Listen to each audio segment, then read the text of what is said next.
ಬಂಧುಗಳೇ ನಮಸ್ಕಾರ, ಹೇಗಿದ್ದೀರಿ ನೀವೆಲ್ಲರೂ? ನಾನು ಸುಬ್ರಹ್ಮಣ್ಯ ಎಸ್ ಹಂಡಿಗೆ. ಬಂಧುಗಳೇ, ಇವತ್ತು ವಿಶೇಷವಾಗಿ ಸಿನಿಮಾ ಬಗ್ಗೆ ಮಾತಾಡೋದಕ್ಕೆ ನಾನು ನಿಮ್ಮ ಮುಂದೆ ಕೂತಿದ್ದೇನೆ. ರಾಜರತ್ನಾಕರ ಅಂತ ಸಿನಿಮಾ ಹೆಸರು. ಈ ಸಿನಿಮಾ ಬಗ್ಗೆ ಯಾಕೆ ಮಾತಾಡ್ತಿದ್ದೀನಿ ಅಂದ್ರೆ, ನಾವು ಯಾವಾಗಲೂ ಹೇಳ್ತಾ ಇರ್ತೀವಿ, ನಮ್ಮ ಕನ್ನಡದಲ್ಲಿ ಮಣ್ಣಿನ ಸಿನಿಮಾ ಬರ್ತಾ ಇಲ್ಲ, ಅಥವಾ ನಮ್ಮ ಸುತ್ತಮುತ್ತ ನಡೆಯುವಂಥ ಕಥೆಗಳನ್ನ ಸ್ಕ್ರೀನ್ ಮೇಲೆ ಹೆಚ್ಚಾಗಿ ತೋರಿಸ್ತಾ ಇಲ್ಲ. ಯಾವುದೋ ಫ್ಯಾಂಟಸಿ ಲೋಕ, ಇನ್ನೊಂದು ಮಗದೊಂದು, ಅಂತಹ ಕಥೆಗಳು ಅಥವಾ ಅಂತಹ ಸಿನಿಮಾಗಳು ಜಾಸ್ತಿ ಆಗ್ತಿದೆ ಅಂತ. ಅಂದ್ರೆ ಅಂತಹ ಸಿನಿಮಾಗಳು ಬರಬಾರ್ದು ಅಂತಲ್ಲ, ಅದರ ನಡುವೆ ನಮ್ಮ ಮಣ್ಣಿನ ಸಿನಿಮಾ ಅಥವಾ ನಮ್ಮನ್ನ ನಾವು ನೋಡಿಕೊಳ್ಳುವಂತೆ ಮಾಡುವಂಥ ಸಿನಿಮಾಗಳ ಸಂಖ್ಯೆ ಜಾಸ್ತಿ ಆಗಬೇಕು. ಇದು ಅಂಥದ್ದೊಂದು ಸಿನಿಮಾ. ಹೀಗಾಗಿ ಇವತ್ತು ನಾನು ಆ ಸಿನಿಮಾ ಬಗ್ಗೆ ಮಾತಾಡ್ತಾ ಇದ್ದೇನೆ. ಅದರಲ್ಲೂ ಇನ್ನೊಂದು ವಿಶೇಷವಾದಂತಹ ಸಂಗತಿ ಅಂದ್ರೆ, ನಮ್ಮ ಕನ್ನಡ ಇಂಡಸ್ಟ್ರಿಯಲ್ಲಿ ಸಾಕಷ್ಟು ವರ್ಷಗಳಿಂದ ಗುರುತಿಸಿಕೊಂಡಿರುವಂತಹ ಕಲಾ ಸೇವೆಯನ್ನ ಮಾಡ್ತಾ ಇರುವಂತಹ ಆಶಾ ರಾಣಿಯವರ ಹಿರಿಯ ಮಗ ಚಂದನ್ ರಾಜ್ ಇದೀಗ ಈ ಸಿನಿಮಾ ಮೂಲಕ ಪೂರ್ಣ ಪ್ರಮಾಣದ ನಾಯಕನಾಗಿ ಕಾಣಿಸ್ಕೊಳ್ತಿದ್ದಾರೆ. ಹಿಂದೆ ಸಿದ್ಲಿಂಗು, ಚಾರ್ಮಿನಾರ್ ಇಂತಹ ಸಿನಿಮಾಗಳು ಕಾಣಿಸ್ಕೊಂಡಿದ್ರು, ಇದೀಗ ಪೂರ್ಣ ಪ್ರಮಾಣದ ನಾಯಕನಾಗಿ ನಿಮ್ಮ ಮುಂದೆ ಬರ್ತಾ ಇದ್ದಾರೆ. ಹಾಗೆ ಈ ಕುಟುಂಬದ ಬಗ್ಗೆಯೂ ಕೂಡ ನಾವು ಮಾತಾಡಬೇಕಾಗತ್ತೆ. ಯಾಕಂದ್ರೆ ಬಹಳ ವರ್ಷಗಳಿಂದ ಕಲಾ ಸೇವೆಯನ್ನು ಮಾಡ್ಕೊಂಡು ಬರ್ತಿರುವಂತಹ ಕುಟುಂಬ. ರಂಗಭೂಮಿ ಆಯಿತು, ಮುಂದಷ್ಟು ನಾಟಕಗಳ ಮೂಲಕ, ಅದಾದ ಬಳಿಕ ಸಿನಿಮಾ, ಸೀರಿಯಲ್, ಎಲ್ಲ ರೀತಿಯಲ್ಲೂ ಕೂಡ ಕಲಾ ಸೇವೆಯನ್ನು ಮಾಡ್ತಿದ್ದಾರೆ. ಹೀಗಾಗಿ ಇವತ್ತು ಆಶಾ ರಾಣಿಯವರ ಕುಟುಂಬಕ್ಕೆ ಸಂಬಂಧಪಟ್ಟ ಹಾಗೆ ಮಾತಾಡೋಣ. ಅದರ ಜೊತೆಗೆ ಈ ಸಿನಿಮಾಗೆ ಸಂಬಂಧಪಟ್ಟ ಹಾಗೆ ಒಂದಷ್ಟು ವಿಚಾರವನ್ನ ನಿಮ್ಮ ಮುಂದೆ ಇಡ್ತಾ ಹೋಗ್ತೀನಿ. ಹಾಗೆ ಪಪ್ಪುಸಿ ರಾಕೇಶ್ ನಿಮ್ಮೆಲ್ಲರಿಗೂ ಕೂಡ ಗೊತ್ತಿರುತ್ತೆ, ಚೆಲುವಿನ ಚಿತ್ತಾರ ಸಿನಿಮಾ ಮೂಲಕ ಖ್ಯಾತಿಯ ಉತ್ತುಂಗಕ್ಕೆ ಹೋದಂತಹ ನಟ. ತುಂಬಾ ಚಿಕ್ಕ ವಯಸ್ಸಿಗೆ, ಬೇಸರ ಅಂದ್ರೆ ತುಂಬಾ ಚಿಕ್ಕ ವಯಸ್ಸಿಗೆ ನಾವೆಲ್ಲರೂ ಕೂಡ ಅವ್ರನ್ನ ಕಳ್ಕೊಂಡ್ವಿ. ಆಶಾ ರಾಣಿಯವರು ಅವರ ತಾಯಿ ಕೂಡ ಹೌದು. ಅವ್ರ ಬಗ್ಗೆಯೂ ಕೂಡ ನಾನು ಮಾತಾಡ್ತಾ ಹೋಗ್ತೀನಿ. ಮೊದಲಿಗೆ ಸಿನಿಮಾ ಬಗ್ಗೆ ನೀವೆಲ್ಲರೂ ಕೂಡ ಕೇಳಲೇಬೇಕಾಗಿರುವಂತ ಒಂದಷ್ಟು ವಿಚಾರವನ್ನ ಪ್ರಸ್ತಾಪ ಮಾಡ್ತಾ ಹೋಗ್ತೀನಿ. ಯಾಕಂದ್ರೆ ನಮ್ಮ ಕನ್ನಡ ಸಿನಿಮಾಗಳನ್ನ ನಾವು ಬೆಳೆಸಬೇಕು, ಕನ್ನಡ ಸಿನಿಮಾಗಳನ್ನ ಹೆಚ್ಚೆಚ್ಚಾಗಿ ನೋಡುವಂತ ಕೆಲಸವನ್ನ ನಾವೆಲ್ಲರೂ ಕೂಡ ಮಾಡಬೇಕಾಗತ್ತೆ. ಮೊದಲಿಗೆ ಅವ್ರನ್ನ ಕಾರ್ಯಕ್ರಮಕ್ಕೆ ಸ್ವಾಗತಿಸೋಣ. ಅಮ್ಮ, ಕಾರ್ಯಕ್ರಮಕ್ಕೆ ಆತ್ಮೀಯ ಸ್ವಾಗತ. ನಿಮ್ಮನ್ನ ನೋಡೋದಕ್ಕೆ ನಂಗೊಂಥರ ಖುಷಿ ಆಗತ್ತೆ. ಮುಖದಲ್ಲಿ ಒಂಥರ ಪಾಸಿಟಿವಿಟಿ ಕಾಣುತ್ತೆ, ಎನರ್ಜಿ ಕಾಣುತ್ತೆ. ನೋಡ್ತಾ ಇದ್ದಾಗೆ ನಮ್ಗ ಸಿನಿಮಾ, ಸೀರಿಯಲ್ ನ ಇದು ಕಾಣುತ್ತಲ್ಲ, ಅದೆಲ್ಲವೂ ಕೂಡ ನಿಮ್ ಫೇಸ್ ಅಲ್ಲಿ ಕಾಣೋಕ್ ಶುರು ಆಗುತ್ತೆ. ಸುಮಾರು ಜನ ನಾನು ನೋಡಿದಾಗ ಅಂದ್ರೆ ನಾನು ಮಾಡೋ ಪಾತ್ರಗಳು ಅವ್ರ ಮೇಲೆ ಪ್ರಭಾವ ಬೀರಿದ್ಯೋ ಏನೋ. ಎಷ್ಟೋ ಜನ ಮಾತಾಡೋದಕ್ಕೆ ಭಯ ಪಡ್ತಾರೆ. ಮತ್ತೆ ಹೊಸದಾಗಿ ಯಾವ್ದಾದ್ರು ಒಂದು ಸೀರಿಯಲ್ ಆಗಿರ್ಬೋದು ಅಥವಾ ಒಂದು ಶಾರ್ಟ್ ಮೂವೀಸ್, ಯಾವ್ದೋ ಶೂಟಿಂಗ್ ಹೋಗುವಾಗ ನಾನ್ ಕ್ಯಾರೆಕ್ಟರ್ ಮಾಡ್ತಿದ್ದೀನಿ ಅಂತ ಗೊತ್ತಾದ್ರೆ, ಅವ್ರು ಬರ್ತಾರಂತೆ, ಅವ್ರು ಮಾತಾಡ್ತಾರೋ ಇಲ್ವೋ, ಅವ್ರು ಹಂಗೆ ಹಿಂಗೆ ಅಂದ್ರೆ ಒಂದು ಭಯದಲ್ಲೋ ಅಥವಾ ಏನಿರ್ತಾರೆ. ಆದ್ರೆ ಅವ್ರಿಗೆ ಗೊತ್ತಿಲ್ಲ ನಾನ್ ಸೆಟ್ಟಿಗೆ ಹೋಗಿ ಇವತ್ತು ಯಾರು ಇರ್ತಾರೋ, ಯಾರು ಹಿಂಗಿರೋ ನಾನ್ ಭಯ ಪಡ್ಕೊಂಡು ಹೋಗ್ತೀನಿ. ಅಂದ್ರೆ ತಕ್ಷಣ ಕನ್ಸೋದು ಜನಕ್ಕೆ ಅಹಂಕಾರ, ಭಾರಿ ಸಿಟ್ಟು, ಹಂಗೆ ಆ ರೀತಿ ಅಂತ. ನಿಮ್ಗೆ ಎಷ್ಟು ಖುಷಿ ಇದೆ ಅಂದ್ರೆ, ನಿಮ್ಗೆ ಆತರ ಜನ ನೋಡ್ತಾರೆ ಅಂದ್ರೆ ನಿಮ್ ಪಾತ್ರ ಹಿಟ್ ಆಗಿದೆ ಅಂತ. ಈಗ ಬೈಕೊಳ್ತಾರೆ, ಶಾಪ ಹಾಕ್ತಾರೆ, ಎಲ್ಲಾ ಮಾಡ್ತಾರೆ, ಆದ್ರೆ ಅದು ನಮ್ಗೆ ಆಶೀರ್ವಾದ ಇದ್ದಂಗೆ. ಅಂದ್ರೆ ನಾವು ಮಾಡೋ ಪಾತ್ರಗಳು ಅವ್ರನ್ನ ಅಷ್ಟು ರೀಚ್ ಆಗಿದೆ, ಅವ್ರನ್ನ ತಲುಪಿದೆ ಅಂತ ಅರ್ಥ. ಅಂದ್ರೆ ಅದನ್ನ ನಾವ್ ಎಷ್ಟು ಮಟ್ಟಿಗೆ ತೂಗಿಸ್ಕೊಂಡು ಹೋಗ್ತೀವೋ ಇಲ್ವೋ ನಮಗ್ ಗೊತ್ತಿಲ್ಲ. ಆದಷ್ಟು ಆ ಪಾತ್ರಕ್ಕೆ ನ್ಯಾಯ ಒದಗಿಸುವಂತ ಎಲ್ಲಾ ಪ್ರಯತ್ನಗಳನ್ನ ನಾನು ಮಾಡ್ತೀನಿ. ಹಾಗ ಅವ್ರು ಬೈದಾಗ ಅಥವಾ ಶಾಪ ಹಾಕಿದಾಗ, ಅವ್ರ ನನ್ ಮೇಲೆ ಸಿಟ್ಟು ತೋರಿಸಿದಾಗ ಪಾತ್ರ ರೀಚ್ ಆಗಿದೆ ಅನ್ನೋದು ಒಂದು ದೊಡ್ಡ ಖುಷಿ. ನಾನು ನಿಮ್ ಬದುಕಿನ ಬಗ್ಗೆ ಮಾತಾಡ್ಲೇಬೇಕು. ಯಾಕಂದ್ರೆ ಈಗಿನ ಜನ್ರೇಷನ್ಗೆ ನಿಮ್ಮ ಸಿನಿಮಾ ಸಂಘರ್ಷ ಎಲ್ಲವೂ ಗೊತ್ತಾಗಬೇಕು. ಜೊತೆಗೆ ತುಂಬಾ ಜನ ಅನ್ಕೊಂಡಿರ್ತಾರೆ ನಾವು ಸಿನಿಮಾ ಇಂಡಸ್ಟ್ರಿಗೆ ಬರಬೇಕು, ಏನೋ ಒಂದು ಮಾಡಬೇಕು ಅಂತ ಹೇಳಿ. ಅಂಥವ್ರಿಗೂ ಕೂಡ ನಿಮ್ಮೆಲ್ಲರ ಬದುಕು ಸ್ಫೂರ್ತಿ ಆಗುತ್ತೆ. ಸಿನಿಮಾ ಬದುಕು ಅಥವಾ ಅದಷ್ಟು ಸುಲಭ ಅಲ್ಲ ಅನ್ನೋದು ಗೊತ್ತಾಗುತ್ತೆ. ಅದ್ರ ಬಗ್ಗೆ ಮಾತಾಡಬೇಕು. ಅದಕ್ಕೂ ಮುನ್ನ, ನಿಮ್ಮ ಮಗ ಹೀರೋ ಆಗ್ತಿದ್ದಾರೆ, ನೀವು ಕನಸು ಕಂಡಿದ್ರಿ ಅಂತ ನಾನು ಅಂದ್ಕೊಳ್ತೀನಿ. ಬಹಳ ವರ್ಷಗಳ ಕನಸು ಇರಬಹುದು. ಎಷ್ಟು ಖುಷಿ ಇದೆ, ಎಷ್ಟು ಆತ್ಮತೃಪ್ತಿ ಇದೆ. ಬಹಳಷ್ಟು ಖುಷಿ ಆಗುತ್ತೆ. ಅದು ಹೇಳೋದಕ್ಕೆ ಸಾಧ್ಯ ಆಗಲ್ಲ. ಅವನು ಒಂದು ಹೀರೋ ಆಗಿ ನಾಯಕನಾಗ್ಬೇಕು ಅಂತಲ್ಲ, ಒಬ್ಬ ಒಳ್ಳೆ ನಟ ಆಗ್ಬೇಕು, ಒಬ್ಬ ಕಲಾವಿದ ಆಗ್ಬೇಕು ಅನ್ನೋದು. ಅವ್ನು ಹೀರೋ ಆಗಿರ್ಬೋದು, ಇನ್ನೊಂದಾಗಿ ಯಾವ್ದೇ ಕ್ಯಾರೆಕ್ಟರ್ ಮಾಡ್ಲಿ, ಅವನೊಬ್ಬ ಒಳ್ಳೆ ನಟ, ಕಲಾವಿದ ಆಗ್ಬೇಕು ಅನ್ನೋದೇ ನಮ್ಮ ಆಸೆ. ಅದು ಆಗ್ತಾ ಇದೆ ಈಗ. ಇವನನ್ನ ನಂಬಿ ನಮ್ಮ ಮಾಲೂರು ಜಯರಾಮ್ ಅವರು ನಿರ್ಮಾಪಕರು ಅವಕಾಶ ಕೊಟ್ಟಿದ್ದಾರೆ, ನಮ್ಮ ವೀರೇಶ್ ಅವರು ನಿರ್ದೇಶಕರು ಅವಕಾಶ ಕೊಟ್ಟಿದ್ದಾರೆ. ತುಂಬಾ ಖುಷಿ ಆಗುತ್ತೆ. ಆ ಟೀಮ್ ಫುಲ್ ಇವನ್ಗೆ ಬ್ಯಾಕ್ ಬೋನ್ ಆಗಿ ನಿಂತಿದ್ದಾರೆ. ಈಗ ಅವನು ಸಹ ಒಂದ್ 4-5 ವರ್ಷನೇ ಜಾಸ್ತಿನೇ ಆಗಿರ್ಬಹುದು, 8-10 ವರ್ಷದಿಂದ ಅವನು ಹೀರೋ ಆಗ್ಬೇಕು ಅನ್ನೋ ಒಂದು ಇದನ್ನೇ, ಸಿನಿಮಾನೇ ಅವನ ಉಸಿರು. ಹಗ್ಲು ರಾತ್ರಿ ಸಿನಿಮಾ, ಏನ್ ಮಾಡ್ಬೋದು ಅದನ್ನೇ ಉಸಿರಾಡ್ತಾ ಇದ್ದಾನೆ. ನಾವು ಯಾವ್ದಕ್ಕೂ ಅವ್ರನ್ನ ಮಕ್ಕಳನ್ನ ತಡಿಲಿಲ್ಲ. ನೀವೇನ್ ಆಗ್ತೀರಾ ಆಗಿ. ನಾವು ಹೇಳೋದಿಷ್ಟೇ, ಕೆಟ್ಟ ದಾರಿಲಿ ನಡಿಬೇಡಿ, ನಿಮ್ಮಿಂದ ಒಬ್ಬ ಮನ್ಸಿಗೆ ನೋವಾಗ್ಬಾರ್ದು, ಯಾರಿಗೂ ತೊಂದರೆ ಆಗ್ಬಾರ್ದು. ಆದಷ್ಟು ಒಳ್ಳೆ ದಾರಿಲಿ ನೀವ್ ಏನಾದ್ರೂ ಆಗಿ ಪರವಾಗಿಲ್ಲ, ಯಾವ ಕೆಲಸ ಆದ್ರೂ ಮಾಡಿ, ತೊಂದ್ರೆ ಇಲ್ಲ. ಅವ್ನು ಸಣ್ಣ ವಯಸ್ಸಿಂದ ಅವ್ನು ಕಾಲೇಜ್ಗೆ ಹೋಗ್ತೀನಿ ಅಂತ ಅಂದಾಗ್ಲೂ 1-2 ತಿಂಗಳು ಹೋಗಿ ಬಿಟ್ಟು 1-2 ದಿನ ಮನೇಲಿ ಕೂತ, ಯಾಕಪ್ಪ ಇವಾಗ ಇಲ್ಲ ಹೋಗ್ತೀನಿ, ಇಲ್ಲ 1 ವಾರ ಆಯ್ತು, 15 ದಿವಸ ಆಯ್ತು ಹೋಗ್ಲಿಲ್ಲ. ಯಾಕಂದ್ರೆ ಕಾಲೇಜಲ್ಲಿ ಹೋದ್ರೆ ಲೆಕ್ಚರರ್ ಎಲ್ಲ ಪಾಠ ಮಾಡ್ತೇನೆ, ನಂಗೆ ಅವ್ರ ರಿಯಾಕ್ಷನ್ಗಳೇ ಬೇರೆ ತರ ಕಾಣುತ್ತೆ. ನನಗೊಂದು ಪಿಕ್ಚರ್ ರಿಯಾಕ್ಷನ್, ನಾನು ಸಿನಿಮಾ ಮಾಡ್ತೀನಿ, ಮಾಡಪ್ಪ ಬೇಡ ಅಂದಿಲ್ಲ. ಅದಕ್ಕೂ ಮುಂಚೆ ಕ್ರಿಕೆಟರ್ ಆಗ್ಬೇಕು, ಕ್ರಿಕೆಟ್ ಅಂದ್ರೆ ಹುಚ್ಚು. ಅಯ್ಯೋ ಎಷ್ಟು ಕಷ್ಟಪಟ್ಟಿದ್ದಾನೆ ಅದಕ್ಕೋಸ್ಕರ ಸಾಯಿ ಗ್ರೌಂಡ್ ಕ್ರಿಕೆಟ್ ಹಾಕಿದ್ವಿ ಅಂದ್ರೆ ಅವ್ನು ಕ್ರಿಕೆಟರ್ ಆಗ್ತಾ ಇದ್ರೆ ಈಗ ಆಕ್ಟರ್ ಆಗಿದ್ದಾನೆ. ಆಕ್ಟರ್ ಆದ್ಮೇಲೆ ಡಾಕ್ಟರ್ ಆಗ್ಬೋದು, ಕ್ರಿಕೆಟ್ ಆಗ್ಬೋದು, ಆಗ್ಬೋದು, ಇನ್ಸ್ಪೆಕ್ಟರ್ ಆಗಿರ್ತಾರೆ. ಅವ್ನಿಗೆ ಯಾವತ್ತೂ ಏನೂ ತಡೆದಿಲ್ಲ, ಅವನ ಆಸೆಯಾಗಿ ಹೋಗ್ತಿದ್ದಾನೆ. ಅವ್ನಿಗೊಂದು ಒಳ್ಳೆ ಭವಿಷ್ಯ ಸಿಕ್ಕಿ ಅವನ ಕಾಲ ಮೇಲೆ ಅವ್ನು ನಿಂತ್ಕೊಂಡು ಇಂಡಸ್ಟ್ರಿನಲ್ಲಿ ಗುರ್ತಿಸ್ಕೊಳಂಗ್ ಆಗ್ಬೇಕು. ಅದಕ್ಕೆ ಕನ್ನಡ ಜನತೆಯ ಸಪೋರ್ಟ್ ಆಶೀರ್ವಾದ ಖಂಡಿತ ಇರ್ಬೇಕು. ನಮ್ಮ ಪ್ರಯತ್ನಕ್ಕಿಂತ ಅವರ ಆಶೀರ್ವಾದ ಇರ್ಬೇಕು ನಮ್ಗೆ.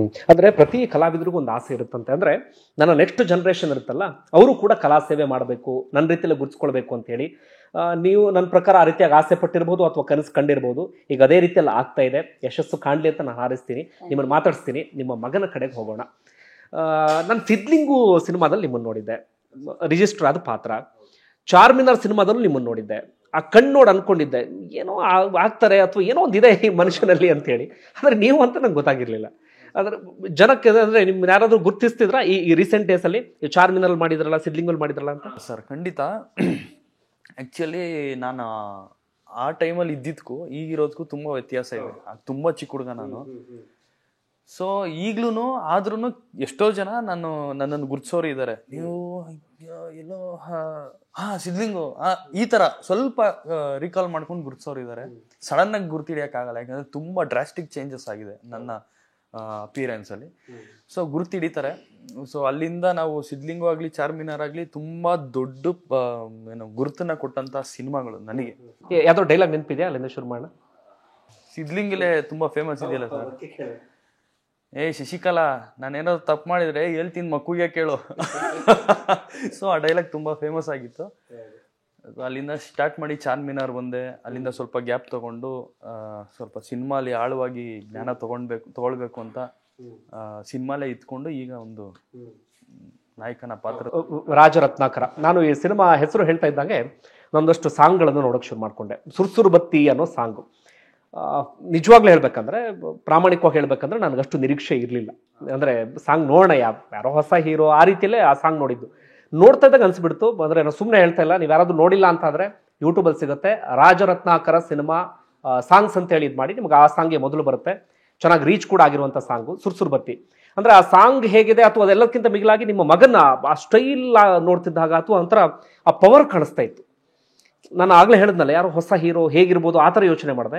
ಬಟ್ ಅದ್ರಲ್ಲಿ ಕಾಣಿಸ್ಕೊಂಡ ರೀತಿ ಅಥವಾ ಡ್ಯಾನ್ಸ್ ಆಗಿರಬಹುದು ಅಥವಾ ಮುಖದಲ್ಲಿ ಕಾಣ್ತಿದ್ದ ಭಾವನೆ ಒಂದು ಪವರ್ ಪ್ಯಾಕ್ಡ್ ಹೀರೋ ಅಂತ ನಮಗೆ ಅನಿಸ್ತಾ ಇತ್ತು. ಈಗ ರಾಜರತ್ನಾಕರ ಸಿನಿಮಾ ವಿಚಾರಕ್ಕೆ ಬರೋದಾದ್ರೆ ಹೇಗೆ ಶುರುವಾಯಿತು, ಎಷ್ಟು ಖುಷಿ ಇದೆ? ಸರ್ ಇದು ಶುರುವಾಗಿದ್ದು ಬಂದು ನಾನು ಆ್ಯಕ್ಚುಲಿ ಇದ್ರ ಹಿಂದೆ ಒಂದು ಸಿನಿಮಾ ಮಾಡ್ತಾ ಇದ್ದೆ, ತಕ್ಸಾ ಫ್ರಮ್ಗಡ್ ಅಂತ. ಅದ್ರ ಪೋಸ್ಟ್ ಪ್ರೊಡಕ್ಷನ್ ವರ್ಕಲ್ಲಿದ್ದೆ. ನಮ್ಮ ತಾಯಿಗೆ ಫೋನ್ ಮಾಡಿದ್ರು, ಅಪ್ಪ ಹಿಂಗೊಂದು ಯಾರೋ ಟೀಮ್ ನಿನ್ನ ಮೀಟ್ ಮಾಡ್ಬೇಕಂತೆ ಹೋಗಿ ಅಂತ. ಸೊ ಅವ್ರಿಗೆ ಇನ್ನೊಬ್ರು ಫೋನ್ ಮಾಡಿದ್ದಾರೆ, ಕಾಸ್ಟಿಂಗ್ ಮಾಡೋರು. ಅಲ್ಲಿಂದ ಇವ್ರಿಗೆ ಫೋನ್ ಮಾಡಿದ್ದಾರೆ. ನಾನು ಓಕೆ ಅಂದರೆ ಏನು ಅಂತ ಗೊತ್ತಿಲ್ಲ, ಯಾರು ಅಂತ ಗೊತ್ತಿಲ್ಲ, ಏನು ಅಂತ. ಸರ್ ಇಡೀ ಟೀಮಲ್ಲಿ ಯಾರೂ ಪರಿಚಯ ಇಲ್ಲ ಸರ್ ನನಗೆ. ಯಾರು ಎಲ್ಲೂ ಆಯ್ ಬಾಯ್ ಕೂಡ ಹೇಳಿಲ್ಲ, ಈ ಥರದವ್ರು ಇದ್ದಾರೆ ಇಂಡಸ್ಟ್ರಿಲಿ ಅಂತಲೇ ನನಗೆ ಗೊತ್ತಿಲ್ಲ. ಹೋದಾಗ ನಮ್ಮ ಡೈರೆಕ್ಟ್ರು, ನಮ್ಮ ಕೋ ಡೈರೆಕ್ಟ್ರು, ನಮ್ಮ ಟೀಮು, ಎಕ್ಸಿಕ್ಯೂಟಿವ್ ಪ್ರೊಡ್ಯೂಸರ್ಸ್ ಎಲ್ಲ ಇದ್ದರು ಅಲ್ಲಿ.